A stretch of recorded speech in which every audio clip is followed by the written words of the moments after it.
Ron, where are you? Where is Ron right now? You done messed up, Ron! Ron is here, everyone. Thanks for joining me once again.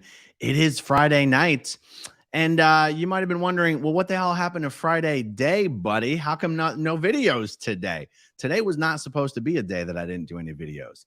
I have been on the phone all day with people who are leaving Scientology, secretly under the radar.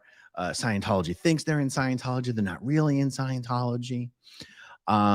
People are leaving Scientology faster than ever before. And, people who stay under the radar and stay in Scientology, in some ways, are even better than the people who are actually leaving Scientology. I say in some ways. There's pros and cons to both. But from the Scientology perspective, having people continue to remain in the bubble who are not believers in any way, shape, or form, who've seen Going Clear, who've watched Leah Remini in the Aftermath, who watch SPTV, people who are even still in the orgs, those are the people Scientology really has to worry about. And there's so many more of those people than Miscavige even realizes. So anyhow, there's so many videos that I need to do, that I wanted to do, that I plan to do. But I got to tell you, a day spent talking to people who are leaving Scientology is a day well spent. So hello, everybody. Hello, everybody in the chat. I see all of you here. So, I mean, that's why I just did this live stream, guys. I scheduled it 5 minutes ago. You guys know that I can't let a day go by without putting something up. And Friday evening is usually an evening that I do a live Q&A. I did already do like a really long Q&A on Tuesday. I don't think I did anything. I don't think I did anything yesterday. So anyhow, let's see. Australia in the well, that was I clicked the wrong one. Australia is in the house. Joyce Gray is in the house. Let me see. Rock it out with Kim D. Hey, I work tonight. Glad I can catch the beginning. Well, great to have you here. Always good to see you in the chat. Let me see. Is that a t-shirt? I see. I decided just to break with tradition. I just, I've been in comfortable clothing all day.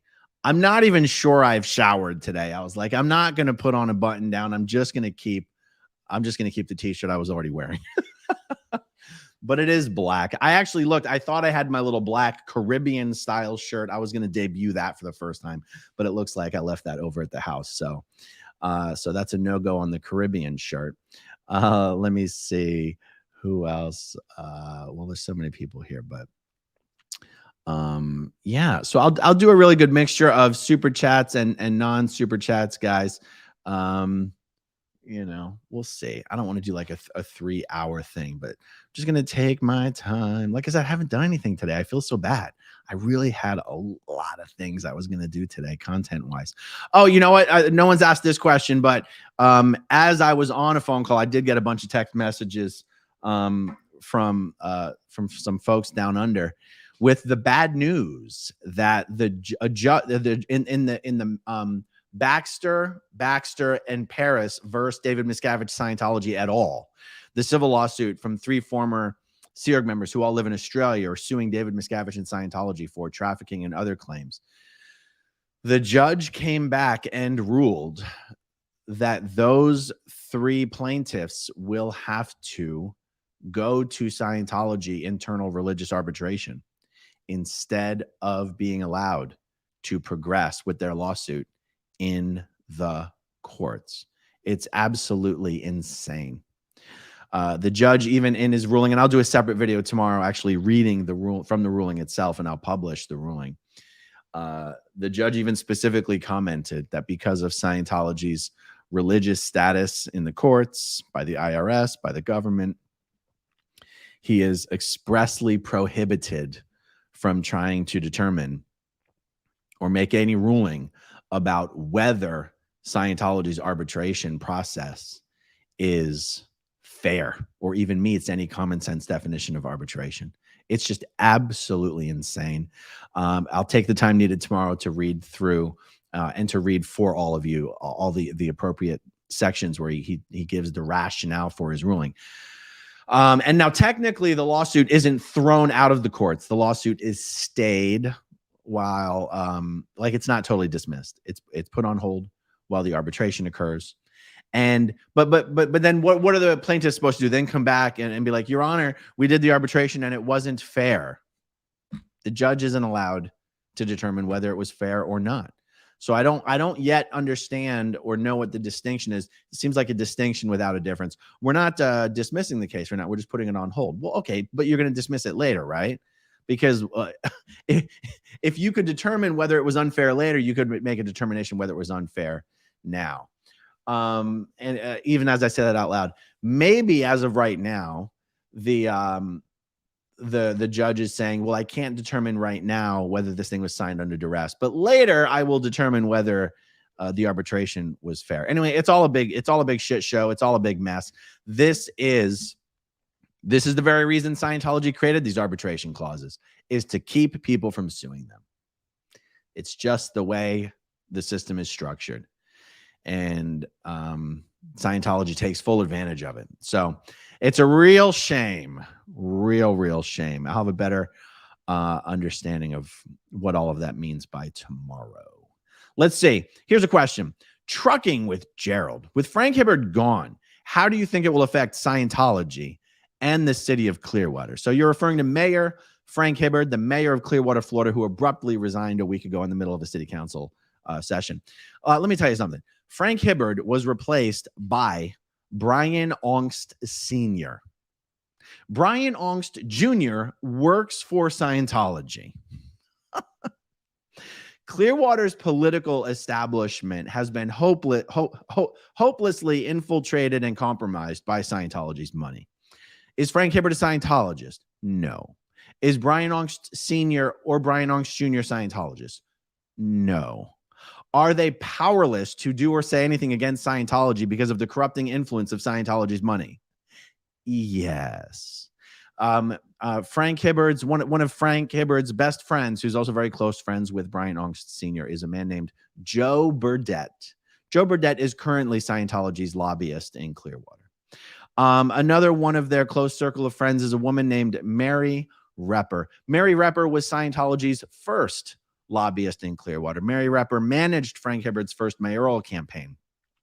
And now you have the mayor of Clearwater's own son is literally on Scientology's payroll. So not good for the city of Clearwater.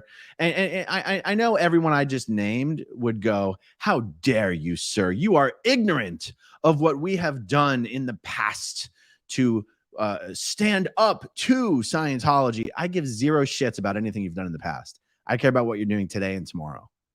You know, these guys think that because behind closed doors, they hate Scientology and dislike David Miscavige, that somehow that means something. That means nothing. That means nothing. Everybody that I just named are public individuals. What they say publicly is what matters, not what they say behind closed doors. What they don't say publicly is what matters. The reason people think Scientology controls Clearwater is because of Frank Hibbard and Brian Aungst Jr. and Brian Aungst Sr. and Mary Repper and Joe Burdett and all of their other ilk, who literally live to plug in my phone because I just got an alert it's going to die soon, who literally are lining their pockets with Scientology's dirty money. And they think that we shouldn't care because behind closed doors, they really have some tough words for Scientology. Frank Hibbard has this ridiculous story he tells, like it's a war story, where Miscavige came to meet him in his office one time, and he basically yelled at Miscavige and pounded his desk. It's like, oh, you're a warrior for the city of Clearwater because you once raised your voice at David Miscavige. All of these people are absolutely pathetic. From my perspective, you know, my perspective being that these guys should be making public speeches, statements, and proclamations about how disgusting it is that Scientology continues to undermine and sabotage business in downtown Clearwater. That's what they should be doing. Instead, Brian Aungst Sr. literally campaigned and championed a partnership between the city of Clearwater and Scientology to redevelop downtown Clearwater. So these people are totally disgusting, in my opinion. They have my utmost contempt. And Scientology is, perfectly happy with the status quo. And I should say I was very disappointed to see that not a single city council member in the discussion of whether Brian Aungst Sr. was going to take over for the interim mayor position for the next year. Not a single city council member mentioned anything about the very cozy relationship between the Aungsts and Scientology. That was a huge disappointment to me. So thank you, Trucking with Gerald. Let me look for another one here. Okay, Joshua Armenta. Drama at the Pack Base today. Probs me. Love your videos. Did you do some video work at the Pack Base today? Probs me. I'm assuming you're saying it was probably me. Very interesting. I'm curious to see what you have up your sleeve. Okay, let's see. I see another one here. Rock It Out with Kim D. Hey, I know I did a personality test in the mid-'80s in Southern California. How do I find my record? Well, I mean, you'd have to go into the central files of the organization that you did the test. Somewhere in that central files would probably buried a folder with your name on it, assuming your name on the test was legible. It's just as likely that there's no record of it of any kind whatsoever, because those personality tests, they don't have a lot of importance. It's just a lead. It's like a lead on the one hand at the super introductory level. It's just a lead generation tool. It's a way to get your name and your address and maybe your email address and your phone number. It's also a way to try to sell you a course, but the test itself is not considered particularly important at that introductory level. So if that's all you did is you just did a personality test in the mid-'80s, there's probably no record of it of any kind whatsoever. Thank you for the super chat. Austin Huntsman, would you ever write a book about your experiences, Aaron? Austin, thank you for the question. So what I've said about this is that if I were to write a book, and I don't know that I have the patience and attention span to do such a thing. If I did write a book, it would be something to do with a compilation, figuring out how to use the compilation of well over 400 copies that I have of every dispatch, report, weekly battle plan, cramming order, conditions write-up. Everything I did in the Sea Org for 4 years that required it to be put into writing, I have digital copies of it. And that's because the entire time I was in the Sea Organization, I joined the Sea Org with my own personal laptop.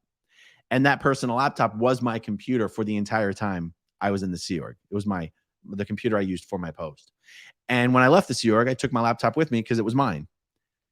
And it had on it literally every document I ever created while I was in the Sea Org is on this laptop. So it's a unique snapshot into the existence of a Sea Org member. And I don't know exactly what I would do with it, but I feel like it's the best material I have to work with to figure out, could this be turned somehow into a book of some kind? Someday, some way that'll happen. But there's no timeline on that. I have no estimate for when or even what exactly I might do. But thank you for the question, Austin. Hello in Dallas, Anthony. Always good to see you in here. Oh, my goodness. Hello. Hola desde Uruguay. Hola, Professor H. Selden. Wait, Pro F. Selden. Prof. H. Selden.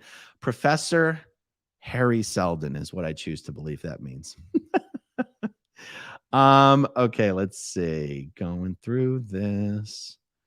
Must be a deep fake. Oh, you're saying because I'm not wearing the normal black button-down shirt? No, this is really me. Thank you. Okay, near Detroit. Hello from Clarkston, Michigan, about 45 minutes from the Detroit org. Planning on visiting soon to take pics. Fantastic. So yeah, I get a little confused these days about which orgs in Michigan are in which cities. I made a mistake on a previous video of saying that the Detroit org isn't really in Detroit, and I was very quickly told that was wrong. There is actually an org right in downtown Detroit.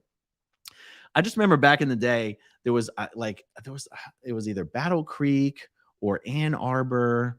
Are there 3 orgs in Michigan? Anyway, one of these cities, I believe that the org is no longer in the city, that the orgs is no longer in the city of the name that the org bears. But anyway, so welcome to the chat. I hope if you're going to go visit and take pics, if you want, do you have a Mike Rinder bobblehead? Do you already have a mini mic? Are you going to have a mini mic in your photo? And if not, maybe I could help you out with that. That could be fun. I keep seeing the same comment here. Do I keep scrolling up and down and up and down? Let's see. Oh, Timothy MC. Question: is there anyone in Scientology who you wouldn't want to help? Timothy MC, your bobblehead, by the way, is on the way. Please shoot me an email when you get it, just so that I know it did arrive. Well, so there's nobody in Scientology who would qualify for help, who we wouldn't help just because we don't like them. So, we wouldn't, and also it depends on what you mean by help. So like if someone's leaving Scientology and they need someone to talk to about it, we're going to talk to them. The board members and all of our volunteers, there's always someone that's going to be available to talk to someone. And oftentimes when someone is leaving Scientology, that's really kind of, it's amazing how helpful it can be just to have someone to talk to. Because when you're in Scientology, you can't confide in anyone. And when you're in Scientology, you usually don't really have any former members on the outside who you're in touch with. So you're sort of stuck. Like, you can't talk to anybody that's in, but there's nobody that's out that or that you know how to reach. And so that's one of the main ways that the Aftermath Foundation does help people. Not everybody requires money. Not everybody requires help getting a job. Not everybody requires an apartment. Not everybody requires a car or anything like that. So, if someone's leaving and they have family they can go to, or if someone's leaving and for some reason they have their own funds, that's what I was saying. Sometimes we'll help those people just by talking to them, just being an ear. So I think I've answered the question. We will help anybody who needs it and qualifies for it. Any personal feelings that we have about particular individuals play no role into whether we would help them. Thank you for the question, Timmy MC, Timmy Mick. Okay, let's see.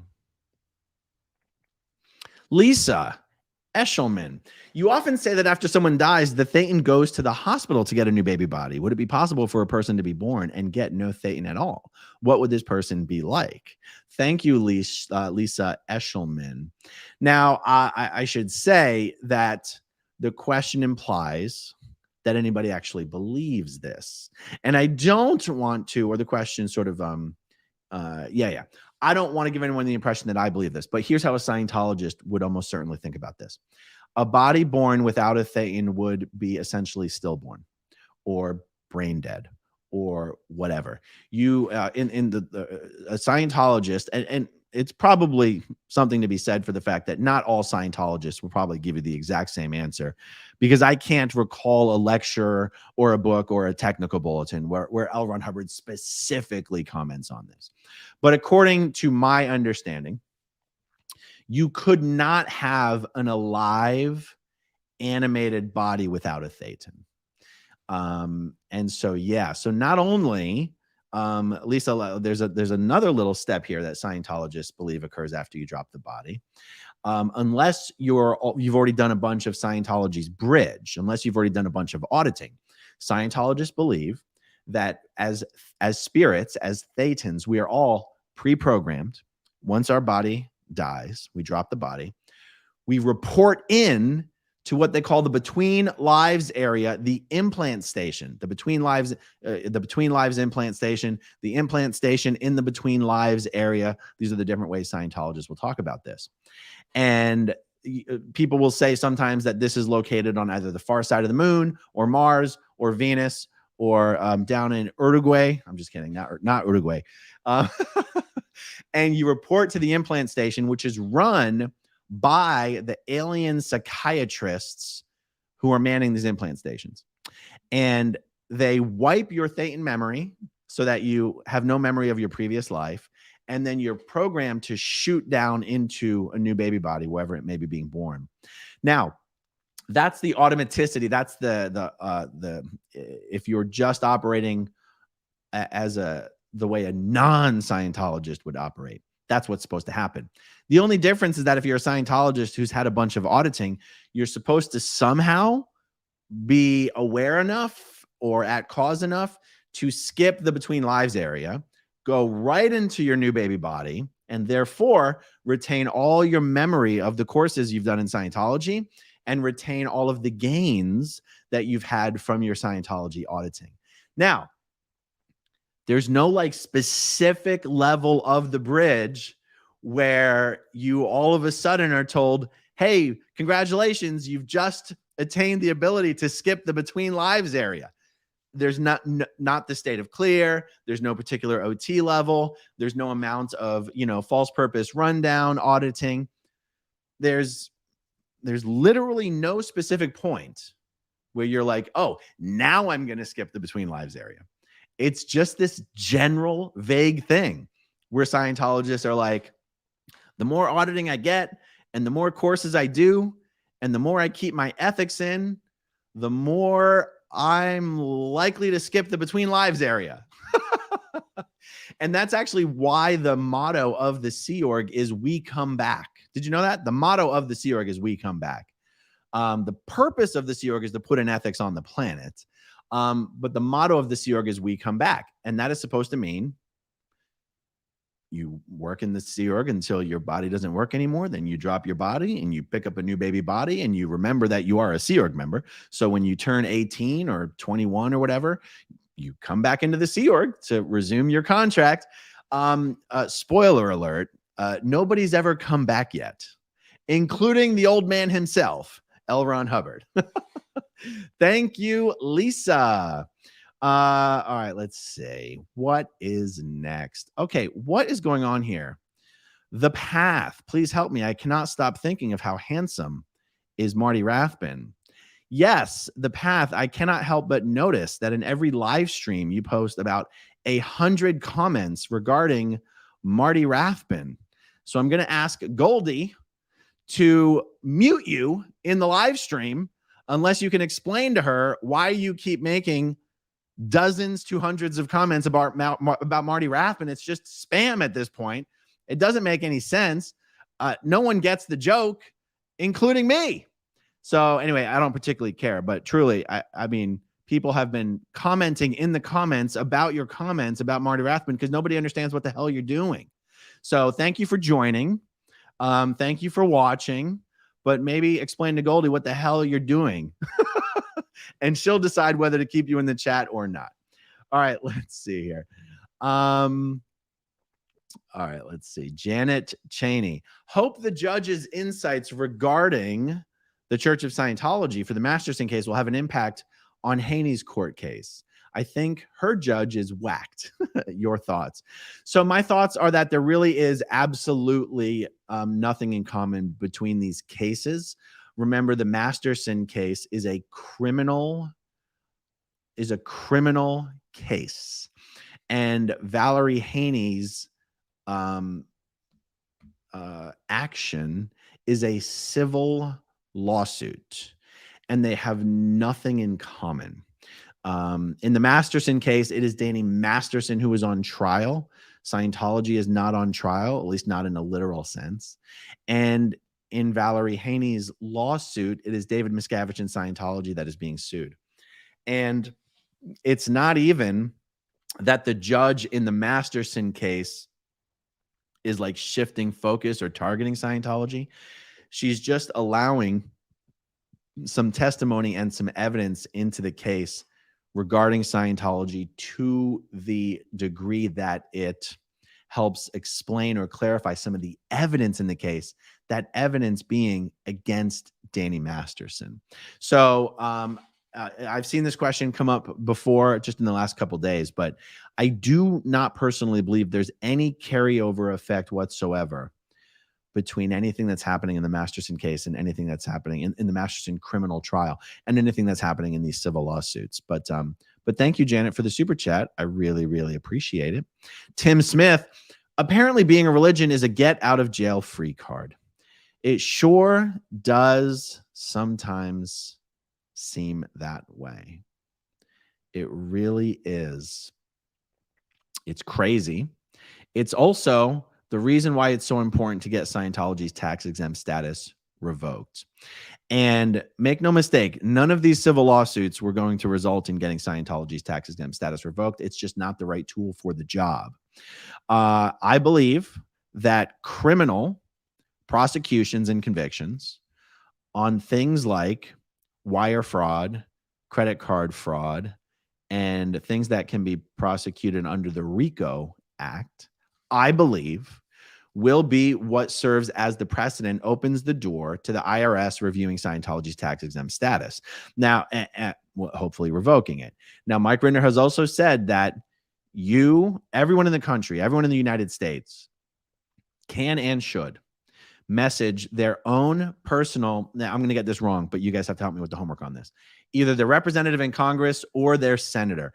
Is it the House Ways and Means Committee or is it the House Means and Ways Committee? I get it wrong, every guys. I don't know this stuff. I grew up in a cult. And is there a House Ways and Means Committee and a Senate Ways and Means Committee? I'm in way over my head on this stuff, guys. But I know all you guys out there know what I'm talking about more than I know what I'm talking about. That committee is what determines the budget for, like, the IRS. And if your representative or your senator is one of the members on either one of those committees, you need to write to them. These people do respond to public pressure. They also respond to the press. What is it? Mike said is it the New York Times and the Wall Street Journal are the publications that these legislators pay attention to the most, in addition to pressure from their own constituents. So if you guys were to write letters to the editor for the New York Times and the Wall Street Journal, just nonstop, about the importance of getting Scientology's tax-exempt status revoked, and if you wrote similar letters to your representatives and senators who are on either the House Ways and Means Committee or the House Means and Ways Committee, that Mike Rinder has said over and over again that those really are real world effective things that can be done to help get the ball rolling on getting Scientology's tax-exempt status reviewed and hopefully revoked. And there are other things going on behind the scenes as far as the criminal prosecution stuff. So thank you, Tim Smith. Very much appreciate the comment. Oh, care for JCYT. Any chance to get your lawyer friend to come on to discuss arbitration and how it works? Absolutely. This is the perfect fodder for a conversation with my good friend Zach Morgan, attorney at law. So once I get the actual document in my hands, I'll share it with him. We'll give it a good read, and we'll do discussions about it. Yeah. Yep. Okay, so let me find another one here. Oh, is this a similar one? When will we see lawyers commercial? Oh, when will we see lawyers commercial asking if you or a loved one has been hurt by Scientology? Call us for representation in a class action lawsuit. Well, let me do my own little version of that. In fact, I should do an actual, like, sort of mock lawyers commercial. If you or a loved one have been defrauded by the Church of Scientology, contact me at growingupinscientology@gmail.com. So if you are a Scientologist who has had credit cards opened in your name without your express consent by registrars, if a registrar has ever asked you for your social security number and address and has gone off to an office to pretend to be you and open up credit cards in your name, and then proceed to charge transactions to your credit card with or without consent, contact me at Growing Up in Scientology. You may be entitled to compensation. This really is going to be one of the main things that gets Scientology screwed. And guys, when I said I spent all day on the phone with people who are leaving Scientology, that includes people who have been defrauded, with identity theft and unauthorized credit card transactions of tens upon tens of thousands of dollars, had their credit ruined, been forced into default. Yeah. Scientology has messed up so bad. So there you go. Thank you, Jill. Thank you so much for the super chat. PT Bird. I'm surprised that some ex-Scientologists haven't gone postal on an org. Well, I'm not surprised. First of all, that would not be an effective way to handle anything. I guess I might say I'm more surprised that a current Scientologist hasn't gone postal on an org. But PT Bird, it has occurred before. If you Google Portland, if you Google Scientology Portland shooting, it has occurred. Thankfully, only that once that I'm aware of. But yeah, and it wasn't, and that was someone who I would describe as, the perpetrator in that event is someone that I would describe as a current member at the time, not a former member. Thank you for that. Let's see. Don't get discouraged. Good defeats evil eventually. I'll tell you, I'm not discouraged at all. The civil lawsuits are fun to see happen. Fun is an odd word to use. If you are the one in a civil lawsuit, that's going to be incredibly stressful. Being the one not involved in it, it is. I feel like fun is my go-to word, but it's not really the most accurate word I could choose. It brings me joy to see civil lawsuits brought against Scientology. It is good to see people willing to take on that burden and to see attorneys willing to represent those clients on contingency. But those lawsuits, those types of actions are not going to be what, quote unquote, brings Scientology down. So, and I understand the protections that Scientology has tried to bake into all of their agreements to protect themselves from those types of actions. And so it's disappointing, but not a shock, not a huge surprise when those actions hit up against these brick walls.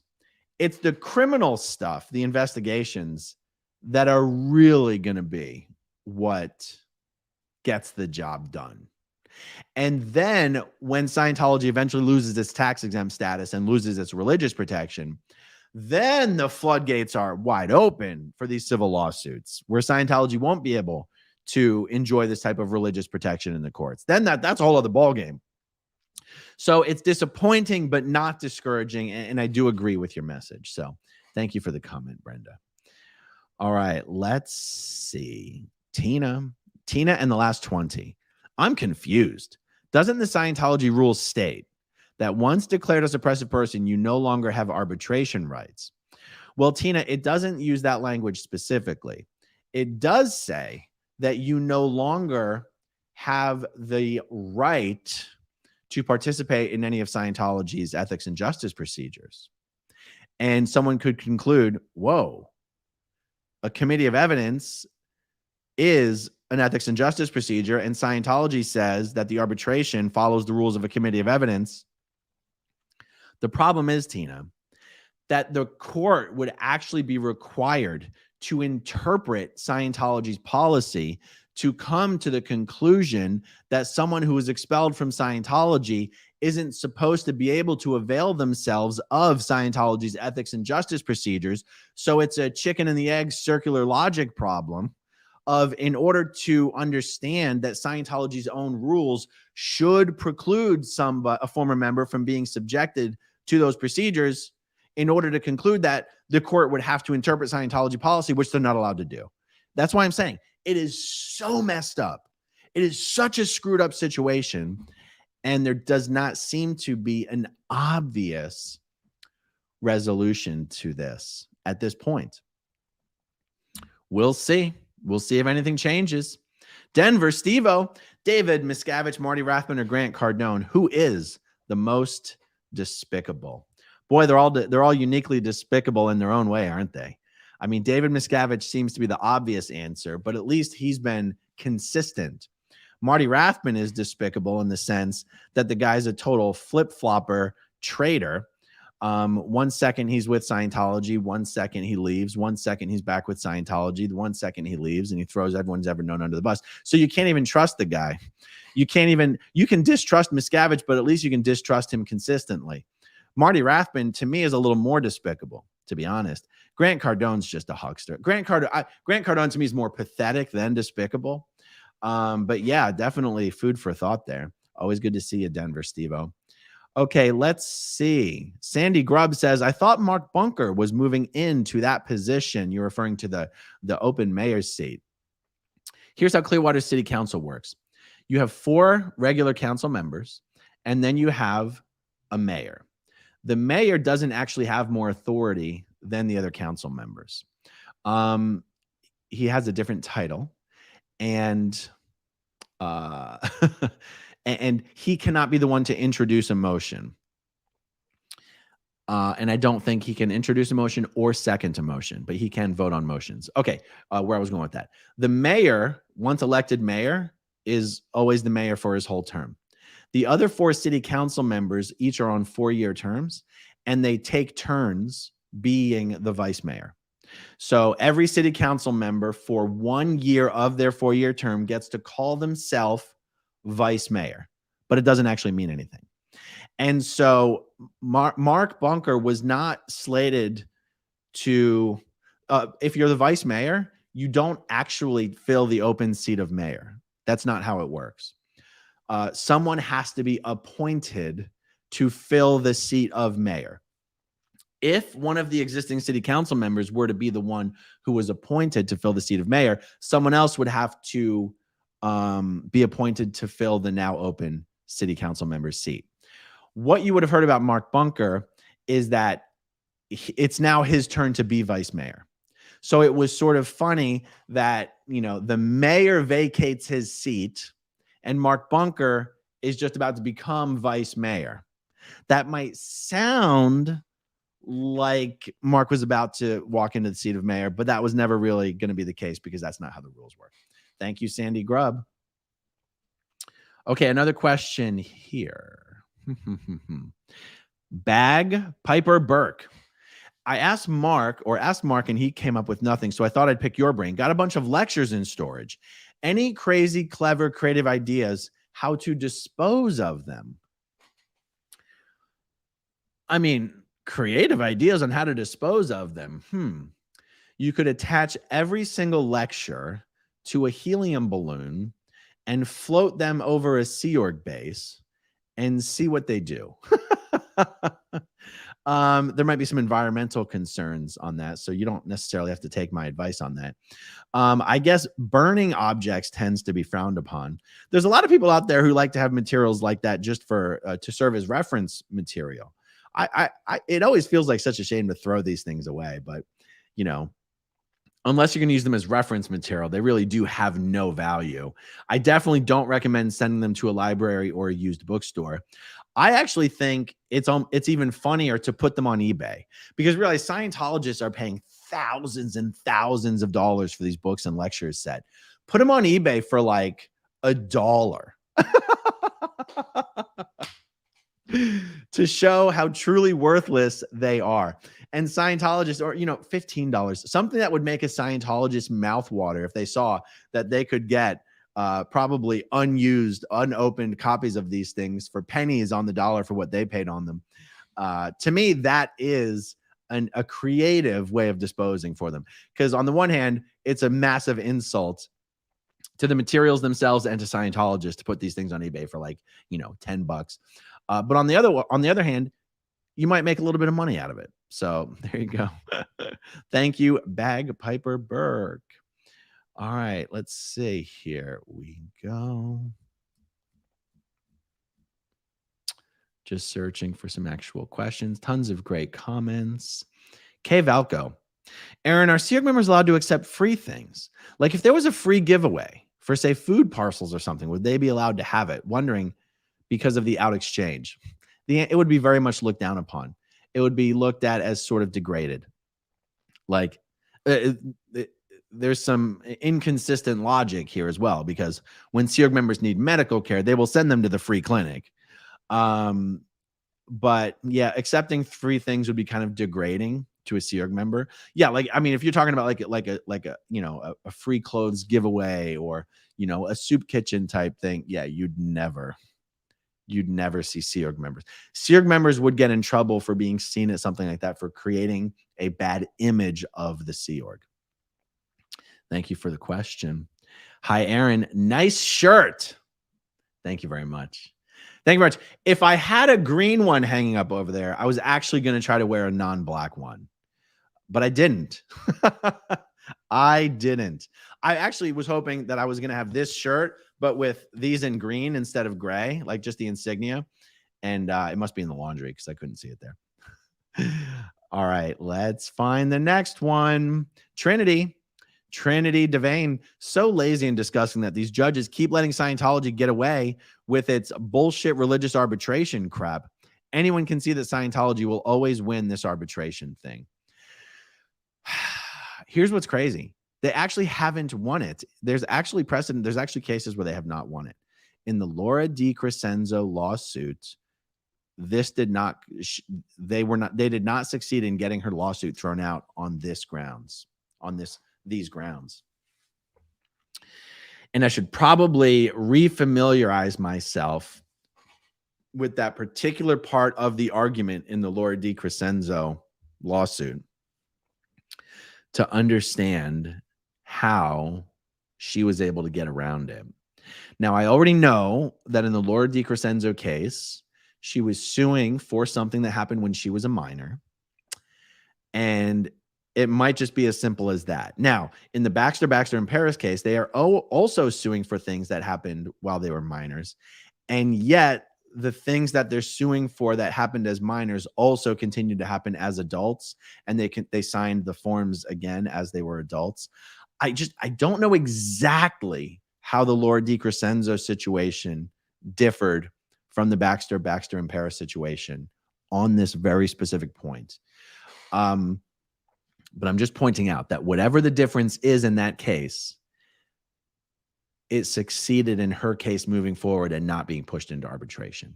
But I mean, your point still stands though. I mean, Laura's case was many years ago now. We've come many years forward since then, and not a single other suit has passed this first test of arbitration. And it's hard to see what it will take to clear that hurdle. So thank you for the comment, Trinity. Let's find the next one. Meerkat Moon. I just don't understand how they can be forced into religious arbitration when the cases are about actual serious crimes, even though they are civil cases. Well, Meerkat, I understand your point here, but that is the answer. It's because they're civil cases. That's the answer. If it was a criminal case, the arbitration clause would mean nothing. The arbitration agreement would be meaningless, absolutely meaningless. I mean, just look, the 3 former Scientologists are, well, the different, yeah, in the criminal case, the difference is it is the state that is suing. I know that's the wrong word, but in the criminal case, it is the state that is going after the defendant, not the Scientologists. So the agreements signed by the Scientologists are meaningless. The state is not bound by those agreements. So that is because technically the word crime is not the right word when we're talking about a civil lawsuit. And that's just the way it is. I mean, to the extent that I don't know much, guys. I grew up in a cult, but I do have some lawyer friends who've explained this to me many, many times.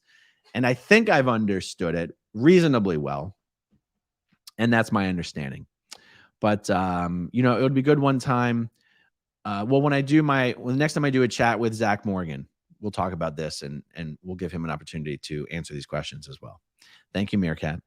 Stephanie Eastbrook, appreciate you. Well, Stephanie, I appreciate you as well. Thank you very much. I really do appreciate that. Carol Barnhart, I miss you when you aren't on. Well, I miss all of you guys too when I'm not on. Speaking of which, I'm going out of town again. I swear to God, it's almost like you'd think I was just shirking my responsibility to post videos every day. I am flying to Montana to record a podcast. And I will say what city it is, but just not today. So I'm actually, and by the way, I'm not giving away anything that Scientology doesn't already know. Did you guys know that Scientology operates has its own little licensed travel agency tucked away in one of its offices in one of its buildings on Hollywood Boulevard?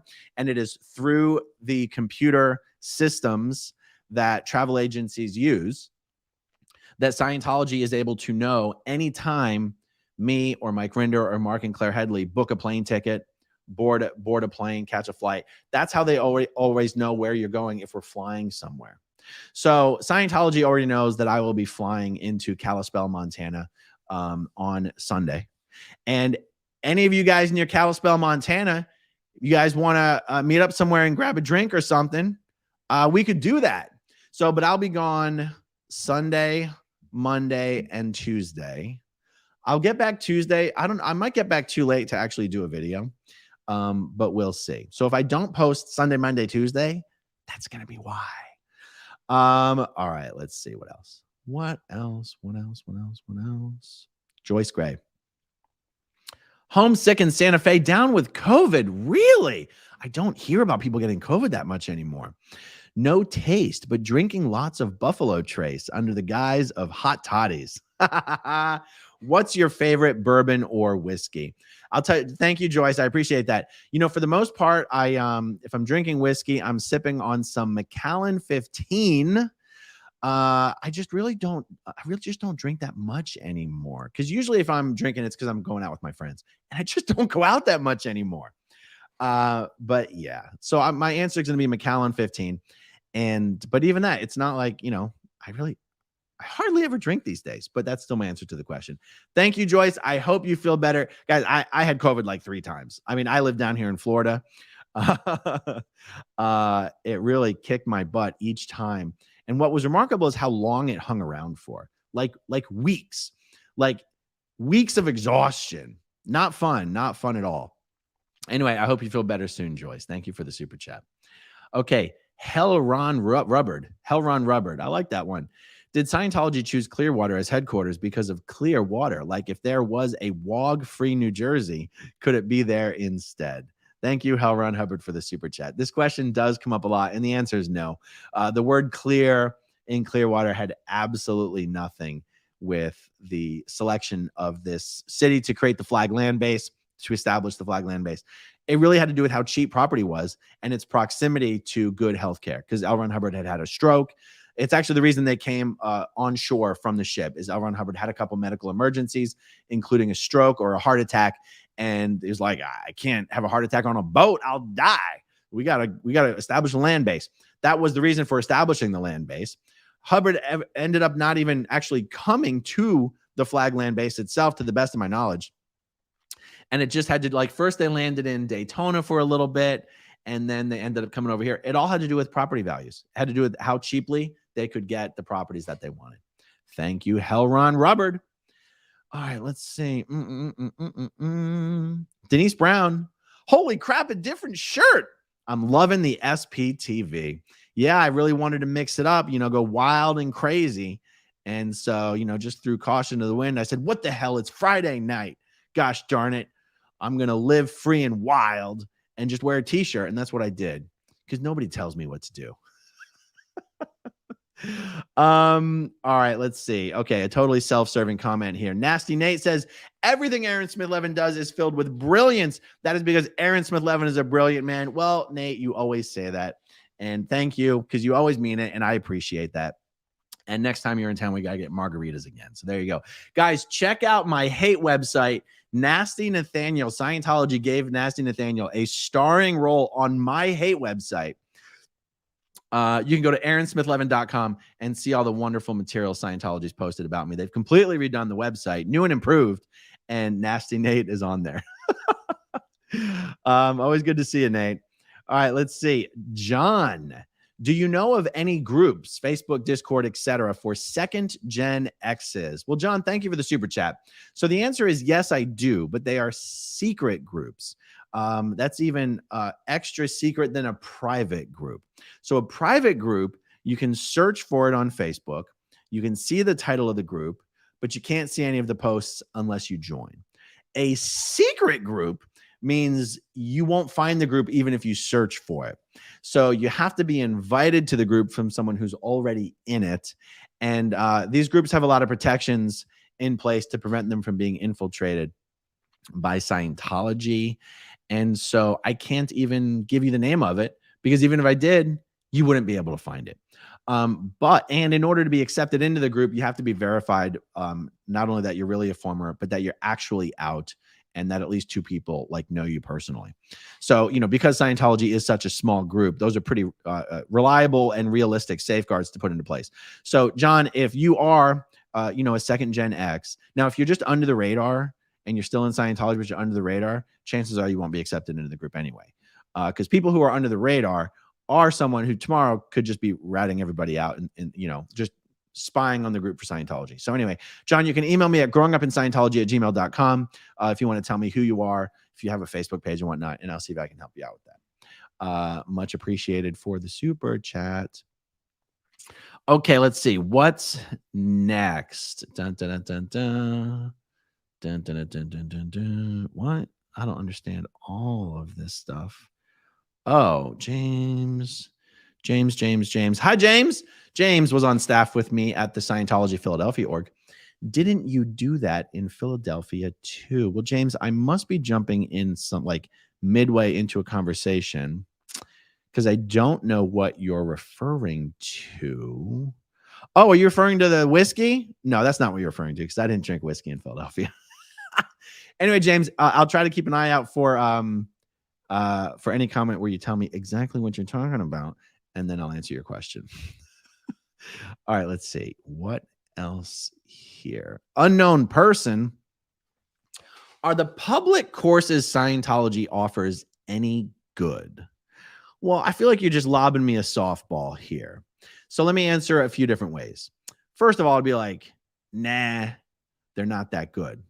Because why would I tell anyone that Scientology's intro courses are good? The problem here is that good is a loaded word. Here's what I will say. The information that Scientology puts on its very introductory courses are designed to be very obviously helpful, empowering, common sense information. It doesn't even mean that that information is unique to Scientology.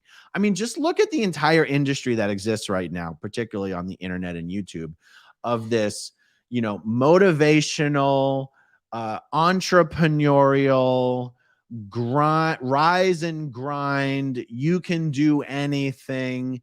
You could never outwork me. The Grant Cardone, the Gary Vaynerchuks, all these guys. That's the kind of stuff, the kind of propaganda those guys put out. To a certain portion of the population, you're like, Jesus, does anybody fall for this shit? And to another percent of the population, people will go, oh my God, that's amazing. I want to be just like you.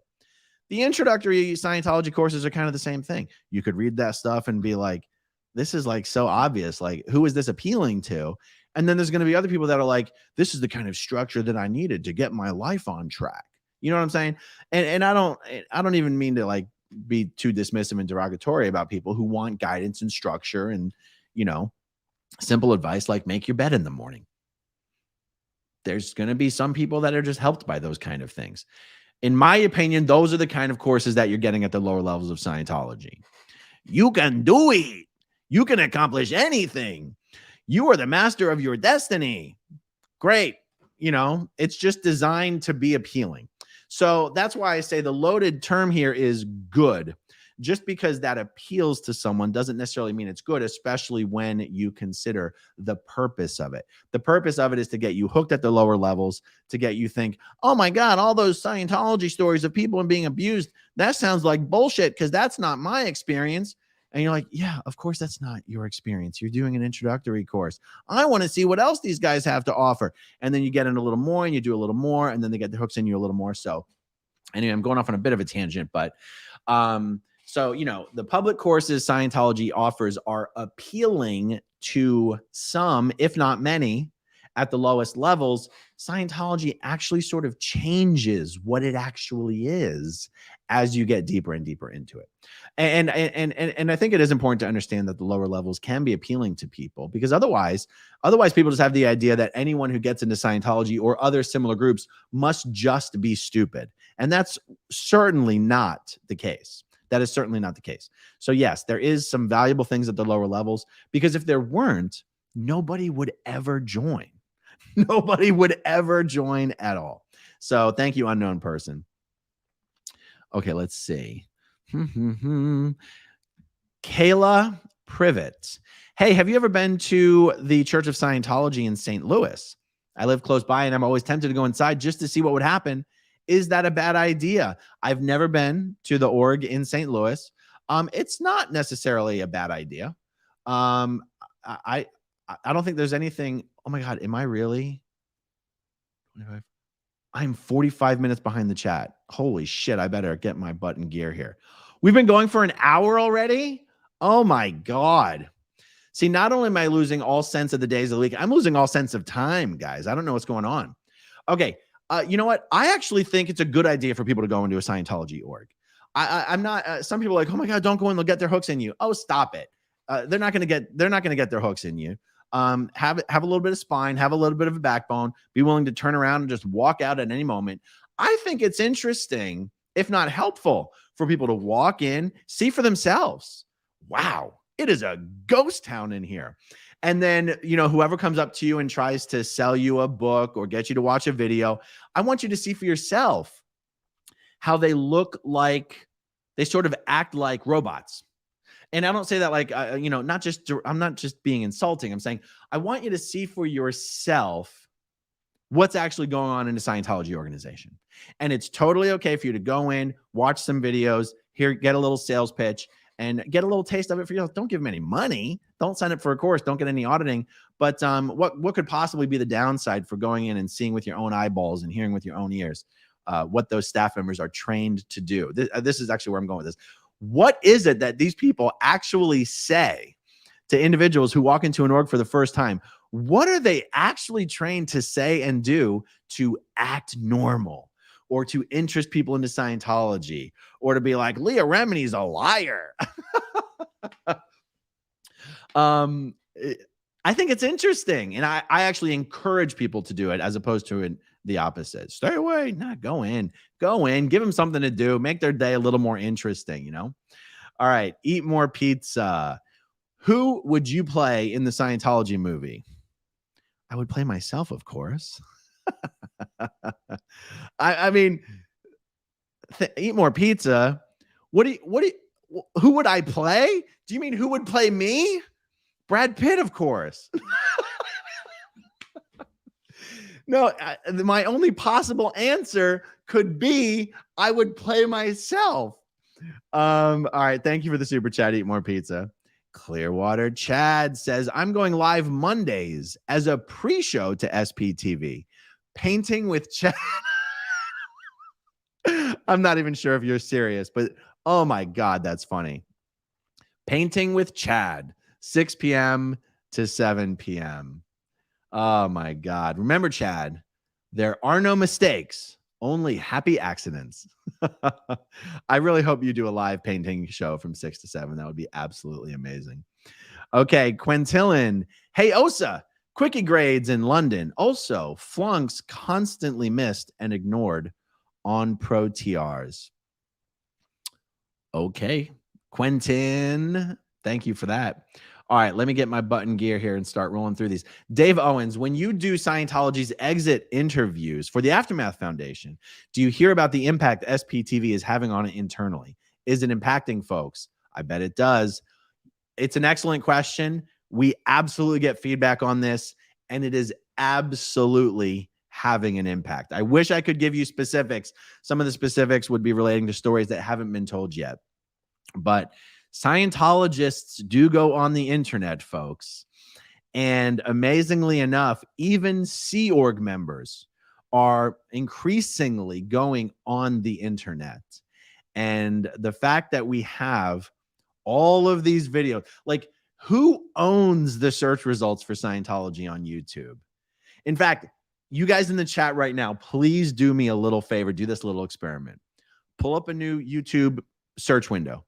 Just search the word Scientology and tell me the first 3 search results that you get. Everyone individual search results are going to be different because that's how, Google and YouTube works. Search results are never the same for everybody. But if you search just the word Scientology, what channels or what people are featured in the first 3 search results? And let me know in the chat. Put it down in the chat. So yes, thank you, Dave. Always good to see her, Dave. Always good to see you. Denise Locker, super sticker. Thank you, Denise. Denver Stevo, say new baby body again. New baby body. New baby body, new baby body, new baby body. Little baby body. Baby boy body. I don't know. It's not even a tongue twister. It's so easy to say. It's not even a tongue twister. What would we have to add to this to make it a tongue twister? Is it rubber baby buggy bumpers? Rubber baby body buggy bumpers. Oh boy, thank God I'm not drinking or this could get absolutely crazy. Matrix Tech Solutions, one of the coolest names ever in the SPTV chat. Good to see you, Matrix Tech Solutions. Thank you for the super sticker. All right, let's see. Lady BB, thanks for going back to answer my question the other day. Well, it's my pleasure. Even after a chat, even after a live stream ends, you can actually go back into the YouTube, back office and see everybody's super chat and what the question actually was. So if I do forget to answer somebody's question, and if feel free, for not this live stream and all future live streams, if I forget to answer a super chat, jump into the comments section after the live stream and say, this was the super chat that I asked and I didn't get an answer. And I will answer you in the comments section, which was what I did for Lady BB yesterday. So thank you, everybody. 86 GOP, thank you for silencing Marty's surrogate. Yeah, I just didn't know what the hell he was doing. I noticed it yesterday. It was like Marty Rathbun. He wasn't even being particularly mean, right? He just wouldn't shut up about Marty Rathbun. Just kind of annoying is all. Thanks, 86 GOP, for the super chat. I really appreciate it. Lenny McKee asks, the occult roots of Scientology. L. Ron Hubbard, Aleister Crowley, and the origins of a controversial new religion. Oh, is that actually the name of a book? The Occult Roots of Scientology. L. Ron Hubbard, Aleister Crowley, and the origins of a controversial new religion. I'll tell you what, if that's a real book, and if that is on Audible, then I will download that and listen to it. I have like 15 Audible credits stacked up. I just have had no time to listen to my audiobooks lately. But Lenny, if you wouldn't mind, because I'm totally going to forget. If you can email me, Lenny, growingupinscientology@gmail.com. If that's an actual book and it's available on Audible, if you can shoot me the link, I'd actually really like to listen to that. Thank you very much, Lenny. Okay, I see Smile and Nod. Smile and Nod. Any advice for someone who wants to start a YouTube channel? Absolutely. I love giving advice to people who are getting started on YouTube. To this day, all I am using to do this live stream right now is my phone. And I don't just mean a phone. I mean the phone I use on a day-to-day basis. I don't even have 2 phones, okay? I am looking into the back camera of my phone right now that is hanging from a flexible tripod that is hanging from a stick that has nails sticking out of it. And my biggest splurge that I did was I did buy an Apple MacBook Pro. And that was really just so that I could edit even when I'm on the road and it would be fast, right? I've got about $50 worth of lights. Yes, I did build the wall behind me, and that was just, pure elbow grease, whatever. What just personal work expended. Anyway, have I actually given you any advice yet? Oh, the advice is you don't need anything really to start. If you've got a phone, you've got everything you need. For $20, you can actually buy a lavalier mic that plugs right into your phone. And that was the mic that I was using until about 6 months ago. I bought this special mic for $250. And that $250 got me the mic and the mic stand that clips right onto a table. These lights you can just buy off of Amazon. And that's it. That's it. I did eventually get the editing software that I use. But guys, when I do live streams, that doesn't require any editing. It's one of the reasons I do so many live streams is so that I don't have to spend time editing. So my advice is Don't have this idea that you need to get a bunch of stuff or do a bunch of stuff first. Just start and have the channel itself be the learning process. You don't have to figure it all out before you start. Learn it as you go. That is my advice. Thank you, Smile and Nod. And if you get a channel up and running, feel free to like send me a link to it, and I'd be happy to direct some eyeballs to it. That'd be really cool. Okay, Valerie Boljack, if reincarnation is real, remembering past lives would be hell. Think of the horrible lives and deaths throughout history. That's true. But that's not really considered a downside. In Scientology, that's not really considered negative. I thought I had a big old bottle of water here, and apparently I don't. And also, how about this? Here's a little thing that someone asked me brought to my attention the other day. In your Scientology auditing, you're supposed to remember, hundreds and thousands of incidents from your past lives. When you get to OT8, you sort of learn that a very large percentage of those past life memories didn't, in fact, belong to you. They belonged to your body thetans. Okay, how are you supposed to be able to remember another thetan's past life incidents? That's one question. The other question is, if those body thetans are supposed to be in such a degraded state that they don't even know who they are, where they are, what they are, they don't even have their own body, how is it that they are able to recall their past lives and project them onto you? So either you're recalling their past lives for them, or they're recalling their past lives and sort of projecting that onto you. So on the one hand, you go, well, how do you recall another thetan's past lives? Or on the other hand, how is such a thetan in such a degraded state able to recall their past lives, but we, normal thetans in animating bodies, aren't able to recall our own past lives? None of it makes sense.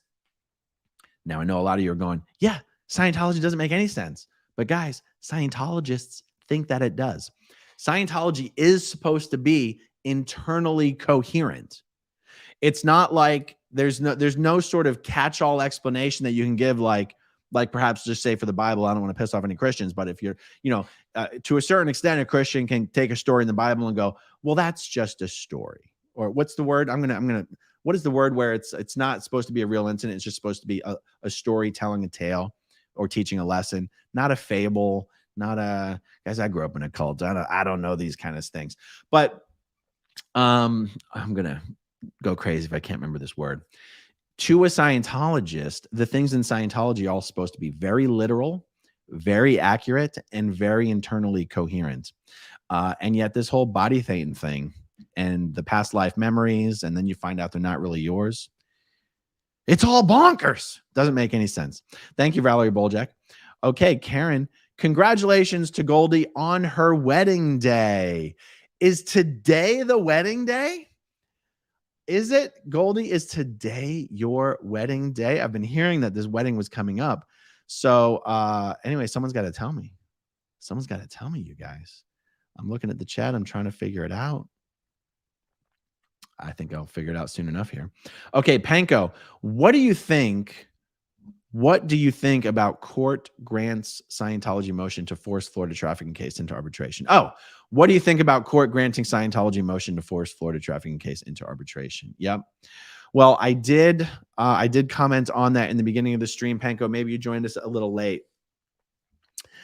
I think it is unbelievable that the legal precedent that is on the books, combined with the religious protection Scientology currently enjoys in the courts, has led us to a place where it is impossible, seemingly right now, for Scientology to be held accountable for its fraud, abuse, trafficking, and crimes in civil actions.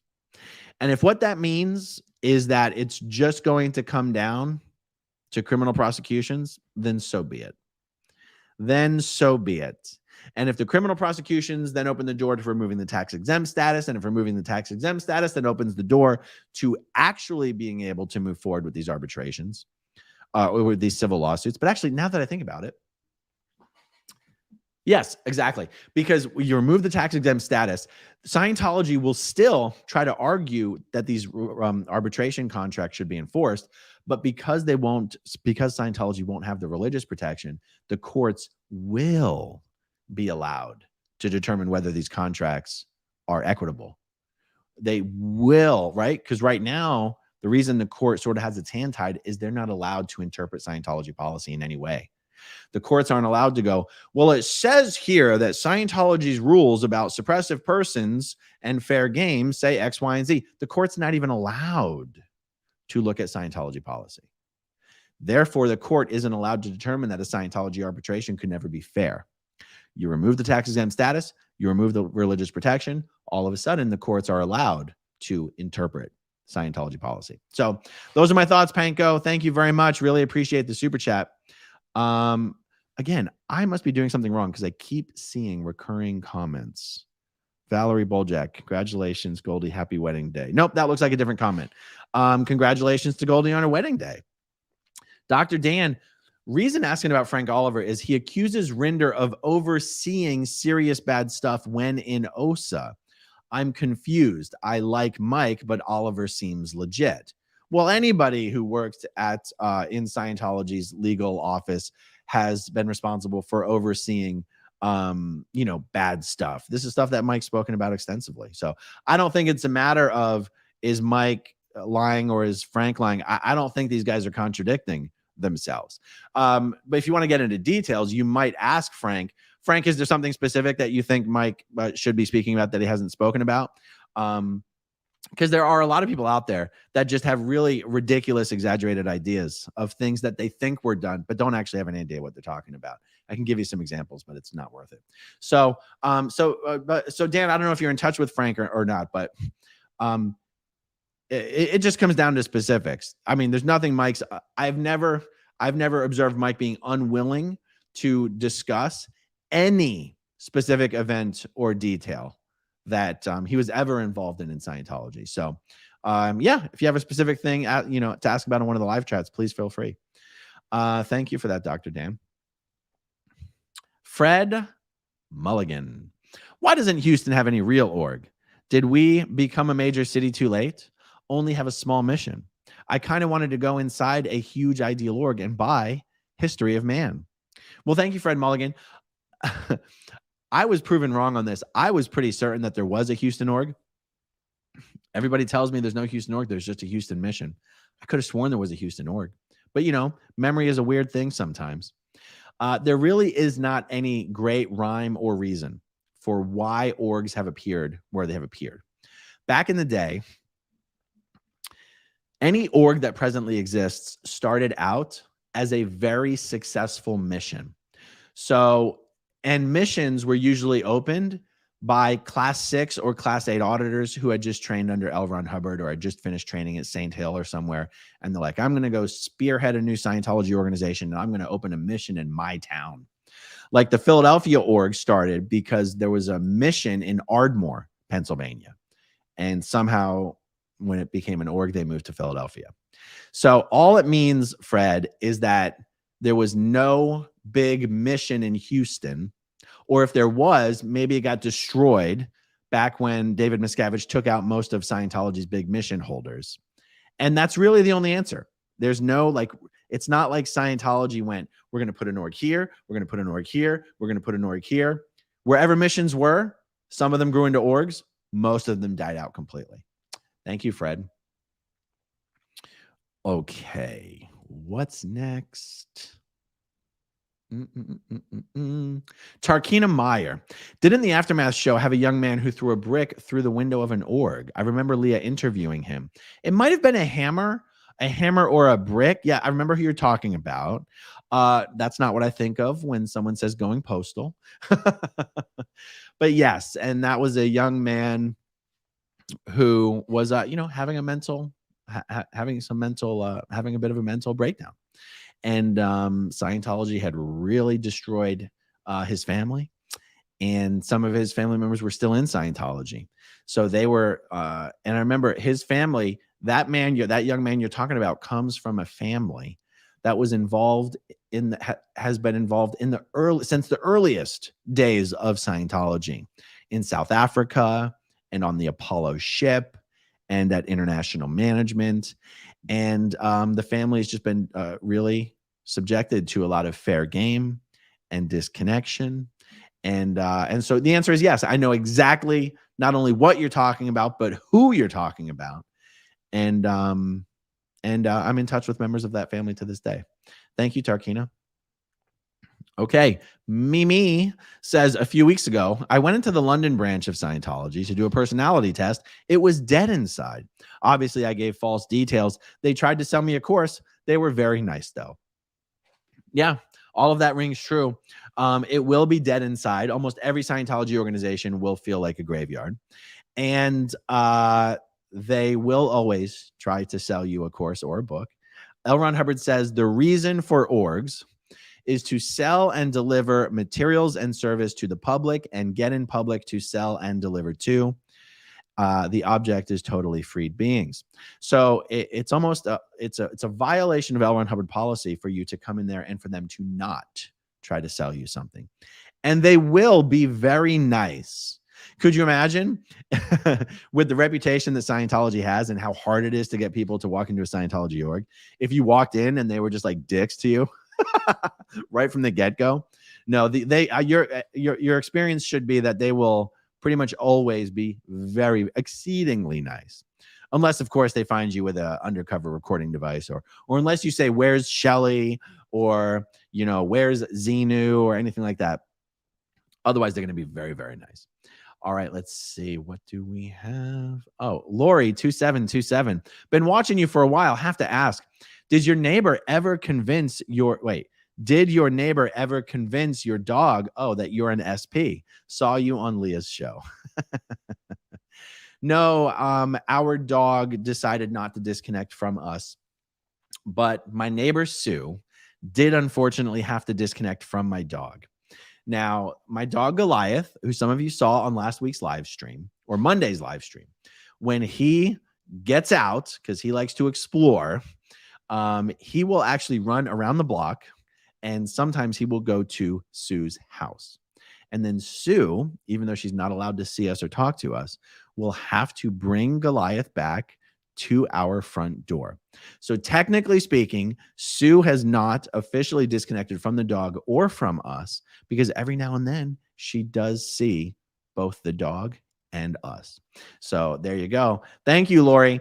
Yes, for anybody who hasn't seen my episode of Scientology, Leah Remini in the Aftermath, there's a very funny story of our neighbor who had a good relationship with us and our daughters and our dog. When she found out that we had officially been declared, she called my wife and she said, listen, let's have a conversation about how we're going to handle disconnection with the children. But listen, I really don't want to disconnect from the dog. He wouldn't understand. And it was a really incredible, lighthearted, comedic moment in an episode that was otherwise the complete opposite of that. Thank you, Lori. Thank you very much for the super chat. I really appreciate it. Jason Polychron. How many people are in Scientology now? Well, I feel like I'm always saying 25 to 35,000. And when you're dealing with numbers that are already small, it's really hard to really wrap your head around the precise rate of the decline of that number. But Jason, I mean, I don't know if you're asking because you're not aware of the video that I did, like a month or two ago, or if you're asking because you saw that video and you're wondering how much less it's gone down, how much it's gone down in the last couple months. But if you guys search my channel for a video called something like Proof of 35,000 Scientologists in the World, there's a version that I recorded a couple years ago, and there's a version that I recorded a couple months ago. And the one I recorded a couple months ago, I break it all down on a spreadsheet, and I use extremely charitable numbers, and I break it down by Scientology continent and Scientology level of organization, and I break it down by public and staff and Sea Org members, and I show you how the most Scientologists there could be in the entire world is 35,000, and the number's obviously much less than that. If Scientology sent out the word, L. Ron Hubbard has returned, we're holding a live event next weekend.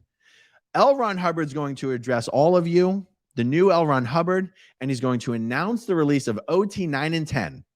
I show you in this spreadsheet how you would not get more than 35,000 Scientologists in the entire world to show up for such an event. So I'm still sticking with that number, Jason. It's just hard to know. Is it 35? Is it 30? Is it 25? Is it 20? It's in the ballpark there. Thank you, Jason.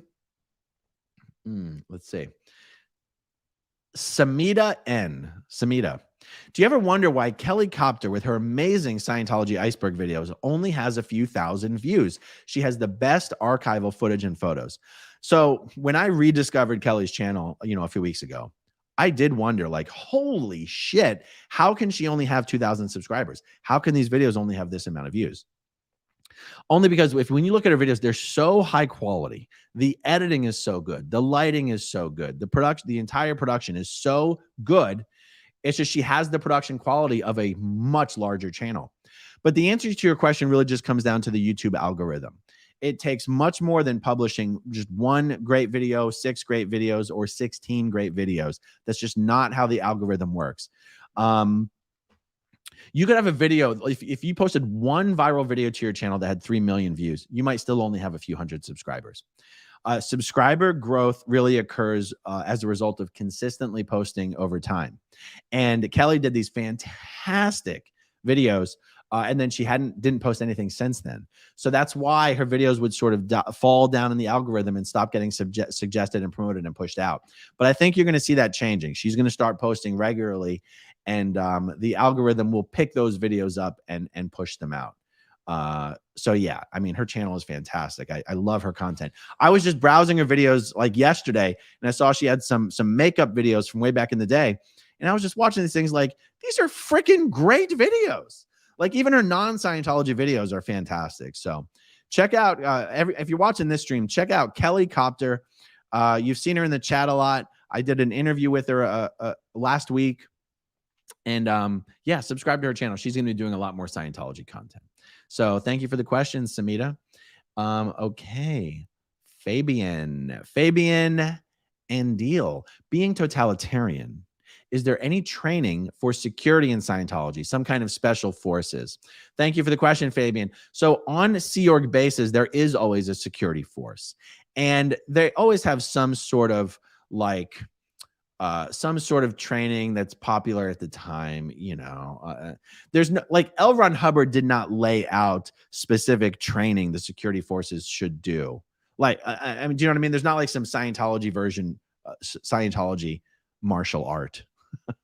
But they might be encouraged to do judo or jujitsu or boxing or whatever, and they might do some online course or something. Brendan Ty is a former Scientologist who worked in security at Flag, and he might have some more insight into what did they use to actually train the security staff on the security part of being a security guard. Because to some extent, the security guards are just glorified Scientology cops. Security spends a lot of time making sure people are where they're supposed to be and finding people when they're not where they're supposed to be. Protecting Scientology bases from outside people is something that I guess probably applies mostly to Flag and Clearwater and the base in Pack, because those are the places that attract the most attention, the most people, coming around, maybe trying to create a little bit of trouble. But for the most part, the security, sometimes they're just walking around making sure people are actually doing their jobs. You know what I mean? So anyway, I haven't given you a great answer to that question, but someone else, in fact, Jackson Moorhead, who you've seen on the Blown for Good channel being interviewed. He's also starting his own YouTube channel. He worked in security at the Int base, and he would be a great person to answer that question. Thank you very much, Fabian. Bonnie Deha with a super sticker. Thank you, Bonnie. I appreciate that. Jason Polychron. Churches may invest in stocks, bonds, etc. Scientology's net worth, big open question, in my opinion. What do you think is Scientology's value and why? Jason, the number that gets thrown around is 3 billion. That's the same number that's been being thrown around for about 15 years. I can think of reasons why that number should be going up. I can think of reasons why that number should be going down. Right now, that number should really be going up. Scientology's cash flow has taken a massive hit the last 4 years, but that doesn't mean their reserves should have taken a hit. They should have just started growing more slowly. I'm not really comfortable using a figure more than 3 billion. The truth is Scientology's had an awful hard time raising new money since 2019. And it doesn't mean it's not happening, but there's a reason that half the orgs in the world still have not purchased and renovated their new buildings. Technically, could Miscavige dip into the reserves and pay for all those things? Yes, but he wants to do it with new money. And the truth is, there simply hasn't been enough new money coming in to fund these purchases and renovations. That's a fact. So I'm still sticking with the 3 billion figure. And I'm perfectly aware that it doesn't make complete sense that the number hasn't really gone up or down in the last 15 years. Why do I say 15? So the Truth Rundown came out in 2009, 2019, 14 years. We've been using the same number for like 14 years. And, it's in the ballpark. 3 billion is in the ballpark. All right. Next one. Very good. Would David Miscavige burn the organization down to save himself? Would he offer up a fall guy and destroy it to save himself from prosecution if it's possible? Very good. The answer to this question, in my personal opinion, is no. Miscavige's power is derived from the organization itself. It accomplishes nothing to burn the organization down to save himself. He could easily just disappear. There's no reason to burn anything down. He's not going to disappear with the money. He could easily go into hiding in any of Scientology's properties all over the world, including properties that could be rented or leased through shell corporations, through whatever, anything, with Tom Cruise's help as well, if needed. There's no reason for Miscavige to burn the organization down to save himself, and I don't think that he would. Thank you for the question. John Sostowski. What's the most expensive cigar you've ever smoked? John, I really don't think I've ever spent more than $25 on a cigar. So there you go. Thank you for the question. Bonnie Dayshaw again. Given David Miscavige's actions, could it be that Shelley is having the best years of her life being away from him? Excellent question. And this is something that doesn't actually, this possibility doesn't get the credit that it deserves. Imagine how horrible it was having to pick up and deal with David Miscavige day after day after day. Now she's, working at the CST base. Could she be bored out of her mind? Yes. Is that a markedly improved quality of life than being at her wit's end working with David Miscavige? Yes. So it is quite possible that she is having the best years of her life being away from him.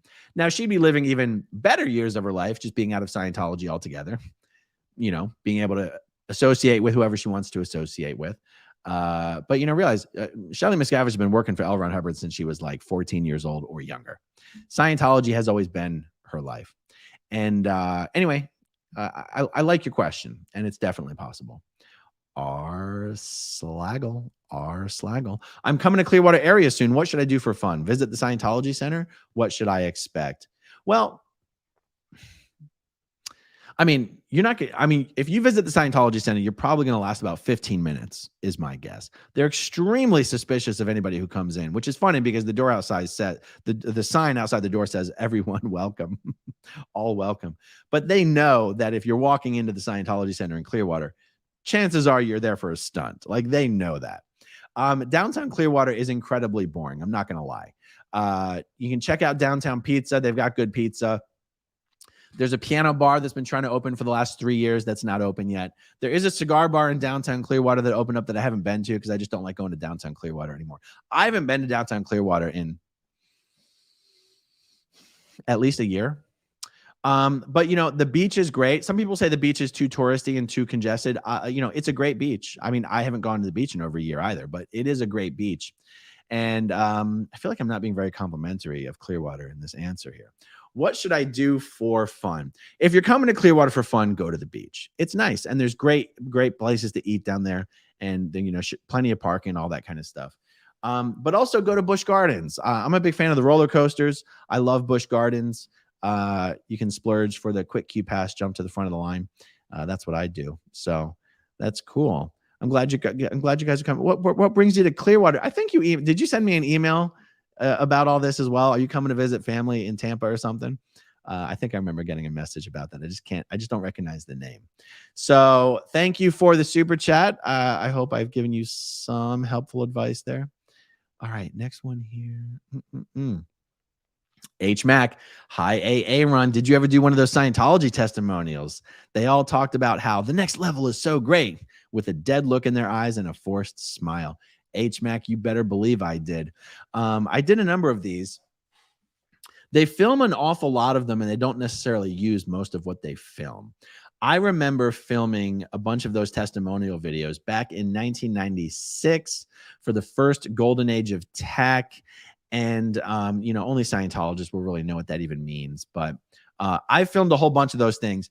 I don't actually recall seeing anything that I shot get used, though. So that's always a bummer. Thank you for that question. All right, let's see. Am I close to getting... Oh, I'm still 40 minutes behind. Okay, we're going to rock and roll here. Lori plays. Oh, my God, I've missed 50 minutes. We'll have to watch after. Anyway, very upset over today's ruling. Yes, absolutely. Lori, I don't know if you know this, but if you're watching YouTube, whether it's on your phone or even on a computer, you can actually change the playback speed. When I tune into Mark and Claire's live streams, sometimes I'll tune in like an hour late and I listen to them on 2x speed, and it's hilarious. Now, I already speak pretty quickly, so 2x speed might be a little too much, but listening to Mark and Claire on 2x speed is absolutely amazing. So if you're 50 minutes behind, maybe put it on 1.5 speed, and that'll help you get caught up. Thank you, Lori. Okay, Fabian and Deal again. Regarding Yoga Premananda, isn't yoga meditation some kind of swirling? How can a yogi be a Scientologist? Fabian, her name wasn't Yoga Premananda when she was in Scientology. And she wasn't a yogi when she was in Scientology. And it turns out that the fact that she was, you are correct. Yoga, meditation, anything like that are considered offbeat squirrel practices in Scientology. It is the fact that she was doing those practices, which is why partly Flag did not allow her to be on course at Flag when she came down here. So you are correct, but she didn't really jump into that as much until after Scientology. Thank you for the super chat. Let me see. Okay, Kevin. Hey, Aaron, in your opinion, was LRH above average intelligence-wise? It's crazy that all this is built off of one man. Thanks for all you do. I would have to say, I think I would have to say yes, right? Could a stupid man really succeed in creating this whole architecture? I mean, Scientology might be full of shit, but it's pretty impressively full of shit, wouldn't you say? I think you would have to conclude that he was of above average intelligence. That doesn't speak to motivation or character or anything like that, but I think you would have to conclude that. So my answer is yes. You might get, different answers from other people, but that's my answer. Thank you very much.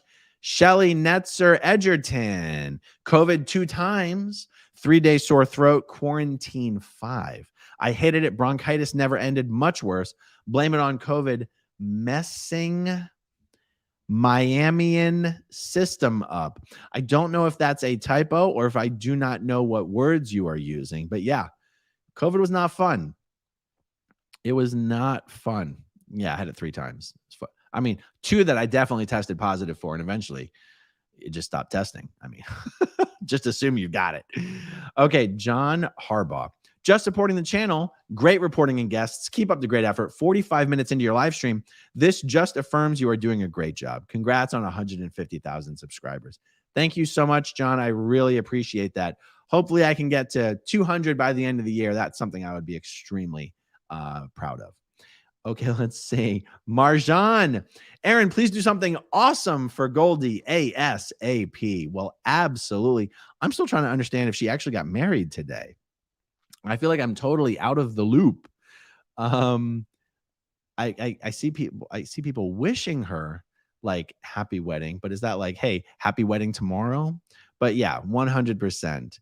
Goldie is the best moderator on the internet. Thank you, Marjan. Okay, let's see. Heather Smith says, my first 3 channels are you, followed by Mike, and then Andrew Gold. There you go. There you go. who owns I got this phrase. There's this channel that I like to watch. It's called Wrangler Star. And it's this guy. He used to live up in Alaska, but I think he moved. It might not be Alaska anymore. And he's like a homesteader, he called himself a professional homeowner. Is a professional homeowner. Anyway, his channel is more like a very like do-it-yourself videos. He teaches people how to do things. He works with his hands a lot. He can build anything. Anyway, just search Wrangler Star.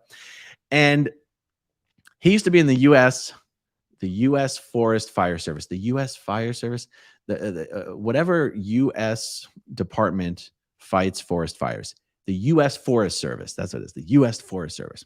He used to be a member of that, and he was very proud of it. And he did something that they didn't like in one of his videos, and they kicked him out of the service.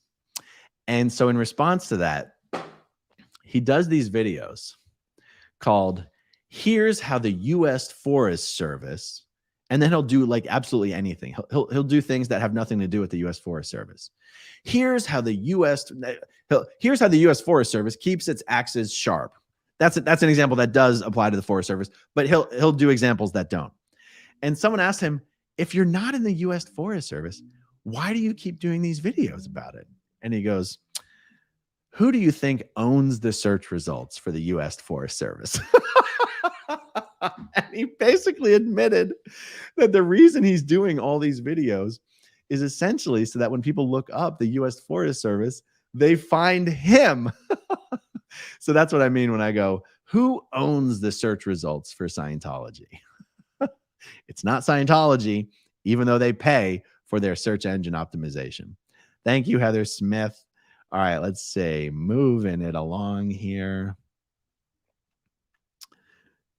Kylie Dallas says, can you say, hi, Darlene? Well, I can. Hi, Darlene. Thank you, Kylie Dallas. I mean, I would expect for it to say, can you say, hi, Kylie? But that's okay. I can say, hi, Darlene as well. Okay, let's see. Irene Hoffman. Hey, Aaron, did any of you have difficulty with getting money to start your new life? So when you say any of you, you're talking about me and Mark and Claire and Mike. So for me, remember, I left the C organization many years before I left Scientology. So the question almost doesn't really apply to me. Mark went to his father's when he escaped from the Sea Org and left Scientology, and was able to get on his feet with assistance from his father. Claire eventually went with Mark, and then Claire just walked into a pizza store and asked for a job, and was just immediately serving tables at a pizza store. And I think 2 weeks later, they asked her to take over the store. Mike went to his friend Tom DeVocht, and I believe just instantly got a job at a car sales lot. Like, hey, I'm me. My name's Mike. Can I get a job here? And just sold cars just right off the bat. And I think he stayed with Tom for a little bit until he made enough money to move into his own place. One of the benefits, or one of the things that long-term Sea Org members will take with them that will benefit them in the real world and the work economy, is their work ethic, their ability to work 100 hours a week and expect nothing in return. So, walking into the real world and maybe working 40, 50 hours a week for $400 or $500 a week, that's insane to a Sea Org member. That's wealth beyond dreams to a Sea Org member. So, Sea Org members make really good employees. You're not going to hear anybody bitching about lunch breaks or days off or time and a half or overtime or, hostile work environment or anything, because that's been their life for years or decades. So Sea Org members tend to make very good workers. So the simple answer to your question is, it wasn't difficult. It wasn't difficult. Thank you, Irene. Okay. Hadesburg Patriot. What is up with Marty Rathbun these days? I've been following this cult fight for years after my mother-in-law almost joined in Toronto 20 years ago. So Hadesburg, short answer here, because this question does come up a lot, is that Marty Rathbun took a deal from Scientology. It appears that the deal he took was probably a money deal, but something set up because, Marty and his wife had adopted a young baby boy. And Marty's wife was in a successful lawsuit against Scientology. She was winning every step of the way. All of a sudden, they disconnected from all their friends, fired their attorneys, dismissed their lawsuit, and all of a sudden had enough money to buy a new house. And Mosey, his wife Mosey, started a bakery, and then they started doing attack videos. Marty started doing attack videos about all of his other friends who'd left Scientology. There's no question that Marty took a money deal. It was probably largely structured in a trust fund, set up through shell, behind various shells so that it couldn't be traced by lawyers, for his son to be taken care of after Marty died. Marty was getting old. He was in ill health. He didn't have a way to make any money. His wife had a way to make money. Anyway, people justify what Marty did in various ways. Not very many people, but some people. I don't justify it. I think Marty's a coward, and a traitor and a fool. And yeah, and perhaps mentally ill to boot. So thank you, Hadesburg. All right, unknown person. Look up Florida Man Scientology. First thing that comes up is Florida man uses laser to damage Scientology surveillance cameras. I actually know that guy. He's a friend of mine. He's a totally normal guy. And yeah, he did do that. He did get caught. And it did make an appearance in the press. All right, let's see. Kitty and Lou. Click leads usually. What? I'm not even going to try to read that. Kitty Lou, I don't know what that's all about. You got to give me something I can read. All right, let me find the next one. Kayla Privet. What OT level did you reach? That would be OT level 0. I never attested to clear. I never finished any of Scientology's lower grades. I finished the purification rundown. I had a lot of auditing, just not, there's auditing you can get in Scientology that's on the bridge, and there's auditing you can get in Scientology that's not on the bridge. I had a good deal of non-bridge auditing. Definitely didn't do any OT levels. Thank you, Kayla. Here we go. Ooh, M Nancy 01. What did you think when you read OT3? Well, when I read OT3, I was already out of Scientology. And still, my reaction was, are you effing kidding me right now? This is what everyone's been making such a big freaking deal about my entire life. Is this bullshit? I was pretty pissed off the first time I read it. Okay, Jude Morrow. I asked last week how many class 12 auditors were left. I'm speaking to an under the radar. They said 1, Ray Midoff. There were 2 last year, but Pierre Etier died. Rest are dead or blown. So, Jude, that's a weird answer that someone gave you. No one's seen Ray Midoff for 15 years or more to even... The fact that anyone even said Ray Midoff sort of doesn't make sense. Also, here's the thing. Also, Pierre Etier, wasn't he an independent Scientology auditor? Pierre Etier wasn't even in Scientology. I thought that he was an indie. So Flag has been making new class 12 auditors. They just do it a different way. So back in the day, to become a class 12 auditor, you had to become a class 6 auditor, and then a class 8 auditor, and then a class 9, and then a 10, 11, and 12. These days, they just do class 5 graduate, and you jump to 10, 11, and 12. So, strictly speaking, in Scientology language, someone can go, they're not really class 12s. And you go, a class 12 auditor is just somebody who can deliver L10, L11, and L12. These days, there's a whole new breed of class 12 auditors, young kids in their freaking 20s and 30s, who are delivering the L's and are called class 12 auditors. And they've never done the class 6 course. They've never done the class 8 course. I'm wondering, do they even have to do the class 9 course? Oh, that's right. Because these days, class 9 auditors are grad 5 auditors who do the class 9 course. So you do grad 5, class 9, and then 10, 11, and 12.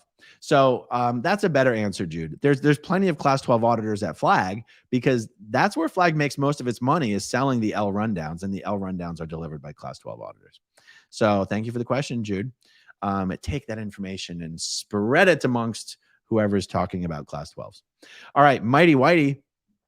Are Scientology funerals different from other funerals? Also, congratulations, Goldie. Okay, yes, congratulations again to Goldie. I'm still keeping my eye out. Goldie's here in the chat. Goldie, I know you didn't get married today and you're still in the chat tonight. That's not acceptable. I mean, I know you're dedicated, but you don't have to moderate if you got married today, Goldie.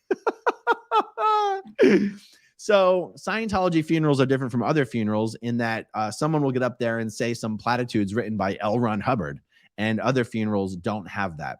Also, Scientology funerals, and I know this isn't totally unique to Scientology, but there's usually nobody is supposed to be sad at a Scientology funeral. They don't even call it a funeral. They'll call it a celebration of life. And everyone's supposed to be happy, and everyone's supposed to act like it's so great that this person went on and found another body, and everything's amazing, and woo, it's a great thing. So that does make it a little different than perhaps your average funeral. Thank you for the question, Mighty Whitey. Okay, Caesar 101. Can you explain the difference between RTC and CST? I will do my best here. RTC owns the trademarks. CST owns the copyrights. And that might not actually, strictly speaking, be true, but I think it is.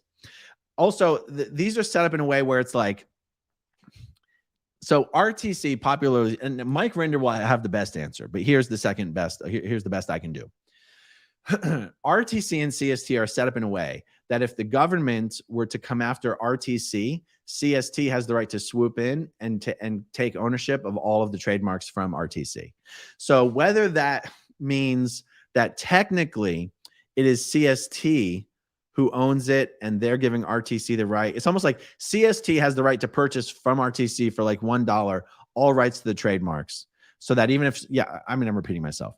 It's something like this. Also, CST is the organization responsible for the preservation of the tech by establishing these nuclear bomb-proof underground vaults to store L. Ron Hubbard's works in for all time. And RTC is more concerned with, the way Scientologists would think about it, is maintaining the purity of the application of the technology in Scientology organizations. CST has nothing to do with Scientology orgs. They don't manage the orgs. They have no oversight, no part of day-to-day Scientology. CST is not concerned with any part of day-to-day Scientology. RTC oversees all of that. In the Scientology hierarchy, popularly speaking, RTC is considered the senior most organization. Technically, CST and RTC are at the same level. Technically, RTC, CST, and ASI are all equal level organizations. Thank you for the question, Caesar. All right, let's see. How close am I? Oh, I'm actually getting pretty close to catching up to the chat, so let's rock and roll. Okay, Austin D. Ed Dorado. Any truth to the accusations of Christy Woods? She claims to have fathered David Miscavige's children, allegedly. Let me say this in no uncertain terms. Christy Woods is an unstable, psychopathic con artist who has created a not even believable story and has been trying to peddle it to the tabloids for years. Christy Woods is a psycho. She should be medicated and institutionalized. And Christy Woods has never been a Scientologist in her life. No one in Christy Woods' family has ever been a Scientologist in their lives. She's just made up this ridiculous, stupid story and managed to convince a handful of extremely gullible, stupid former Scientologists that, well, maybe she's telling the truth because #believe everyone. You have to be an absolute moron to believe anything Christy Woods has said. Everything she has said that is even capable of being proven or disproven has been completely disproven. I mean, it's so absurd. She might as well be claiming to have been impregnated by aliens at the Flagland base. It's just so stupid. But thank you for the question, Austin. Lady BB, how is the document that they signed legal? I'm assuming we're talking about the document in the Baxter and Paris civil lawsuit. Was it notarized? I'm having a hard time understanding how they can uphold them for signing such a dumbass contract. Congratulations, Goldie. Wish you all the best. So look, the documents that were signed regarding the arbitration agreement, these aren't documents that Scientologists only sign once. They're documents that they sign again and again and again and again. Almost every time you start a new course, you have to sign these documents again. That is designed that way specifically so that you cannot claim they were signed under duress. And so it's not, and they don't need to be notarized. They're signed and dated. Maybe there's a witness, but there's no notary. And yeah, that's the answer. They are dumbass contracts, but Scientology would say, hey, it's a dumbass contract, but you signed it. Like, oh, but I had to sign it. And they would go, well, what do you mean you had to? I had to sign it in order to do the course. And they'll go, well, you didn't have to do the course. Well, I had to do the course if I was going to stay in Scientology. And they go, you didn't have to stay in Scientology. But if I left Scientology, my family would disconnect from me. And they go, that's your problem. That's not our problem. If you want to do the course, you sign the document. And the courts, that's the view the courts have taken. The courts have taken the view that it's not, you cannot call it duress if the only pressure being applied is there's going to be consequences from your religion. Apparently, that can never be called duress. At least that's what it seems like based on the rulings that the courts have made on this subject. Thank you, Lady BB. Okay, let's see. Ben Love. Hello from Queenstown, New Zealand. Only just saw that you were streaming. Going to watch it on 2x speed to catch up and hear all the latest gossip on the sustained destruction of a human trafficking cult. Gotta love it. That sounds like a strong, strong plan. Okay. JLD is me. How is sex ed done in Scientology schools? Well, I never went to a Scientology school, but my understanding is that it's not done. And if I'm wrong, any of you people who went to some Scientology schools, jump there in the chat and let us know how is sex ed done. All right. Me. Have you considered adding some kind of advert for the Aftermath Foundation on the wall behind you? Yes, actually. Hold on. Let me show you guys something. Stay there and stay tuned. Oh shit, it's not here. I thought it was here. Okay. John Poe from the channel Poe on the Go actually created for me a little wooden sign that says the Aftermath Foundation. But in order for me to put it up, I have to sand it a little bit. Like he used it on like a laser engraving machine. And what I want to do, there's not enough contrast between the letters and the surface. I want to enhance the contrast of it. I want to do a little light sanding on the surface so that there's more of a contrast on the letters. And I want to put it up there. But I'm just so lazy that it's been sitting there for months and I haven't sanded it yet. So I'm going to want to sand it and then I'm going to want to lacquer it and then I'm going to put it up because it's perfect. And so, yeah, that's a long answer to your question. And actually the reason it's not right here next to me is because I thought to myself a couple months ago, you know what? Let me put the sign right next to the doorway that goes into the garage here where the sanding materials are so that I'm more likely to get it done. And I still haven't gotten it done. So thank you for the question. Okay, scrolling. 11. Who is the highest level Scientology defector? Rinder, Rathbun, Begay, Rhonda Wolf? Okay, so technically speaking in the organization, Marty Rathbun was, for the most part, senior to Mike Rinder. Let's see. But remember, you also have some people who, like the woman that used to be the chairman of the board of Religious Technology Center, the woman who used to hold the position David Miscavige now holds, her name is Vicky Asnaran. She's out of Scientology. She doesn't speak out publicly anymore. Now RTC, back when Vicky Asnaran was running it, wasn't exactly the very same RTC that it is now. Yeah, now realize Jason Begay was a public Scientologist, so he's not in the conversation. Rhonda Wolf was Rhonda Wolf L. Ron Hubbard's grandson or son? Rhonda Wolf being L. Ron Hubbard's son, I think would make him the highest level defector ever, for sure. Yeah. Thanks for the question, JSS Tiger. Okay, Care Bear 23. I had COVID back in September out here in LA and was positive for 3 weeks. I could taste partially, but I started to lose my hair. Yikes. I never lost my taste or smell, but my wife did. Yeah. I hear people talking about losing their smell and stuff. I'm like, oh my God, that would be terrible. And yet it happens. Thank you for the super chat, Care Bear. Warren Rice with the super sticker. Thank you, Warren. That's very kind of you. Okay, Ben Love. You should team up with behavioral arts, body language expert YouTuber, and get him to break down the Scientology hate videos they've made about you. That is an incredible idea. I won't remember it, but it is an incredible idea. Ben, if you wouldn't mind, Ben, shooting me a little email, growingupinscientology@gmail.com, maybe with a link to the YouTube channel, I will actually shoot him an email. Oh, okay, I'm skipping it. Yeah, that would be a lot of fun. Okay, it looks like Warren did mean to include a message in his last, well, he didn't mean to send a super sticker. He meant to send a super chat. Forgot to add a message. Keep up the good work. My question is that given the physical abuses that Miscavige heaped on Sea Org members, did anyone attempt to hit him back at any time? So Mike Rinder and Mark Headley and Claire Headley are unanimous in saying that nobody has ever attempted to hit Miscavige back at any time. Thank you, Warren. Parable. That's what I was looking for. 15.8. Aaron, love your personality. Parable. Still do Brazilian Jiu-Jitsu. I teach Krav Maga. Rule 1, stay off the ground. Rule 2, when on the ground, get up ASAP. So technically, I still do Jiu-Jitsu because I still pay the gym a monthly fee. It's been months since I've been there. Between my lower back, my hip, my shoulder, and my neck, and my ankle, all of those have taken turns being the reason why I have not gone back. And now I'm about 15 pounds heavier than I want to be.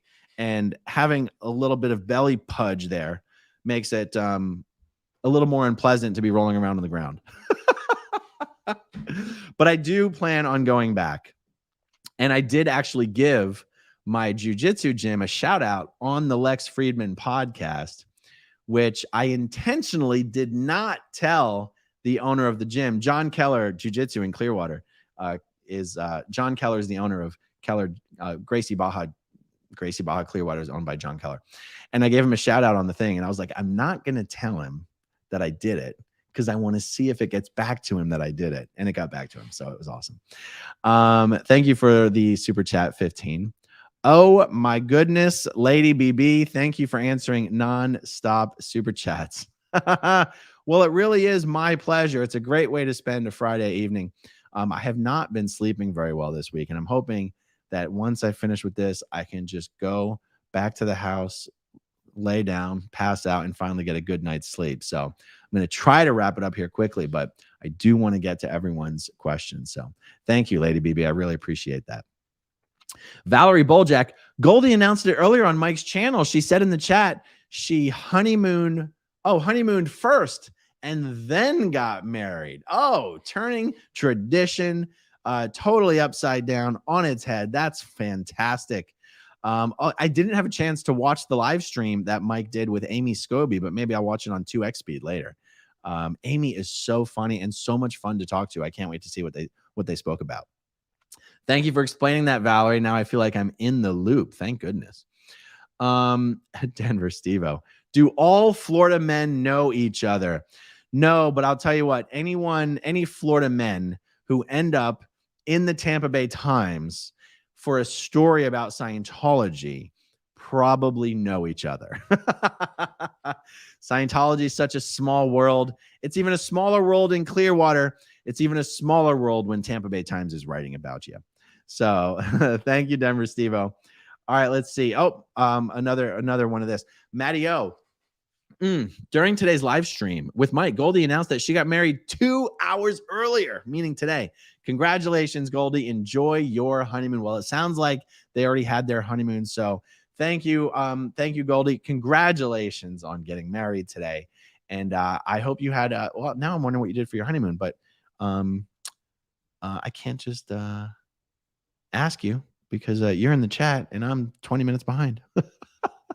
Thank you for the super chat, Matty O. All right, let's see. Paul Gaunt, can you enjoy a Tom Cruise movie? I actually can enjoy a Tom Cruise movie. I did see the new Top Gun. I genuinely thought the movie was trash, which is a shame because I do like a good movie. Do you know what movie I thought was actually very funny?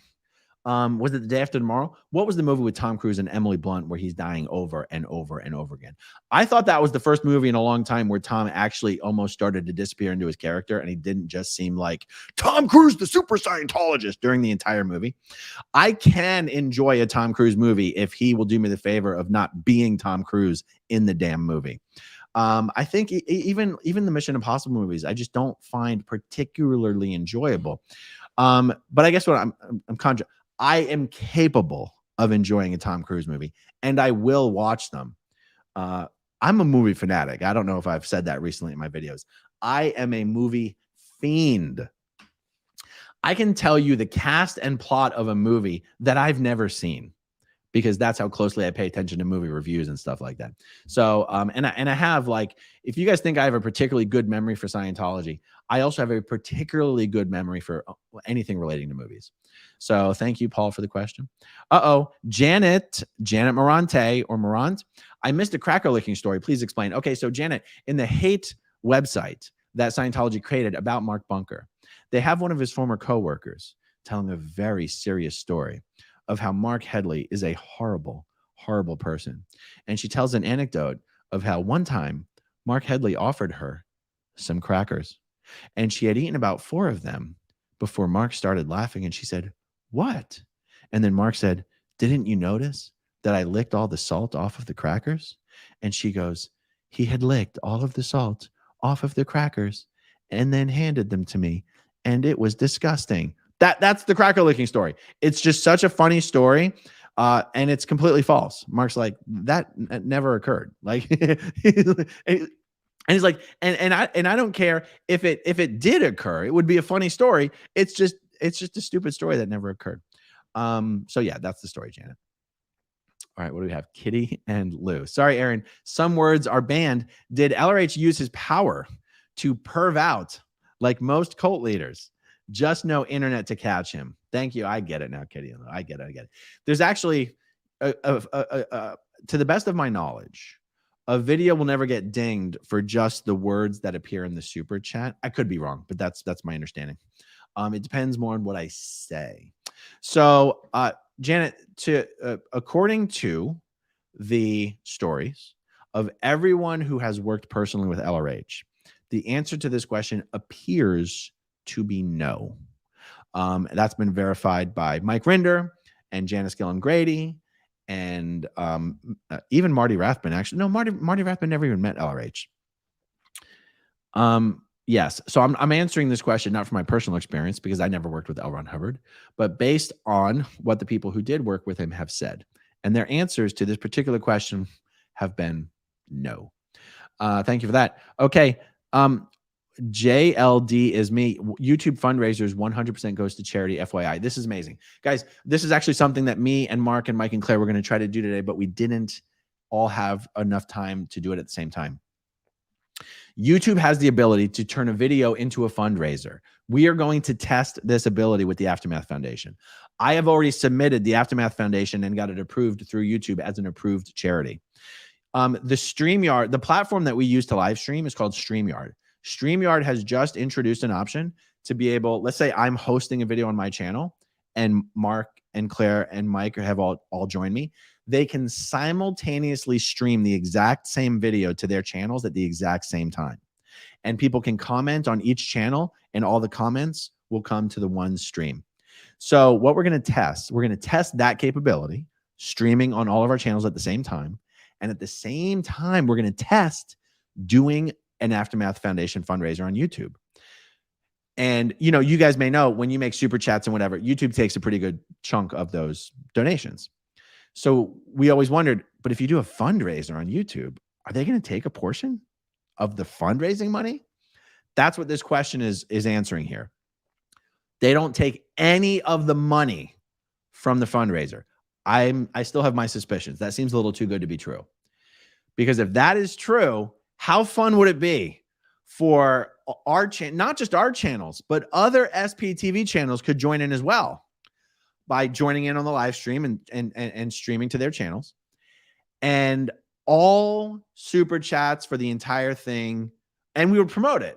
We would promote this is a fundraiser for the oh, and it's not just super chats. My understanding is that if you're doing a fundraiser, there's probably just a button on the screen. So instead of saying, oh, people go, how do I do a super chat? It can be hard to figure out how to do a super chat. If you're doing a fundraiser, I think there's just a button, donate to the Aftermath Foundation. So, you know, if we're able to actually stream to all the channels simultaneously, and if just with a click of a button on the screen, people are able to donate to the Aftermath Foundation, and if YouTube takes none of that money, then that could be a very fun, productive, effective way to raise funds for the foundation. So that's why we're going to test that out. Maybe we'll test it out tomorrow. If we can get everybody together at the same time. Remember, I'm going out of town on Sunday, and I really want to get this done. So I'm going to try to arrange that for tomorrow. We got a super sticker here from Dan Mosqueda. Thank you very much. And that's all we got, guys. We're going to call it a night. Thanks for joining me on Friday Night Live, another very successful Friday Night Live. And you can be sure you'll be getting some more SPTV from Aaron tomorrow. And with a little bit of luck, we'll test out the Aftermath Foundation fundraising option. Thanks for joining me, guys. It's always a lot of fun doing these live stream Q&As, and I'll talk to you soon. Okay, if you want to see my rock and roll songs, click right on this guitar. And if you want to see a different one of my videos,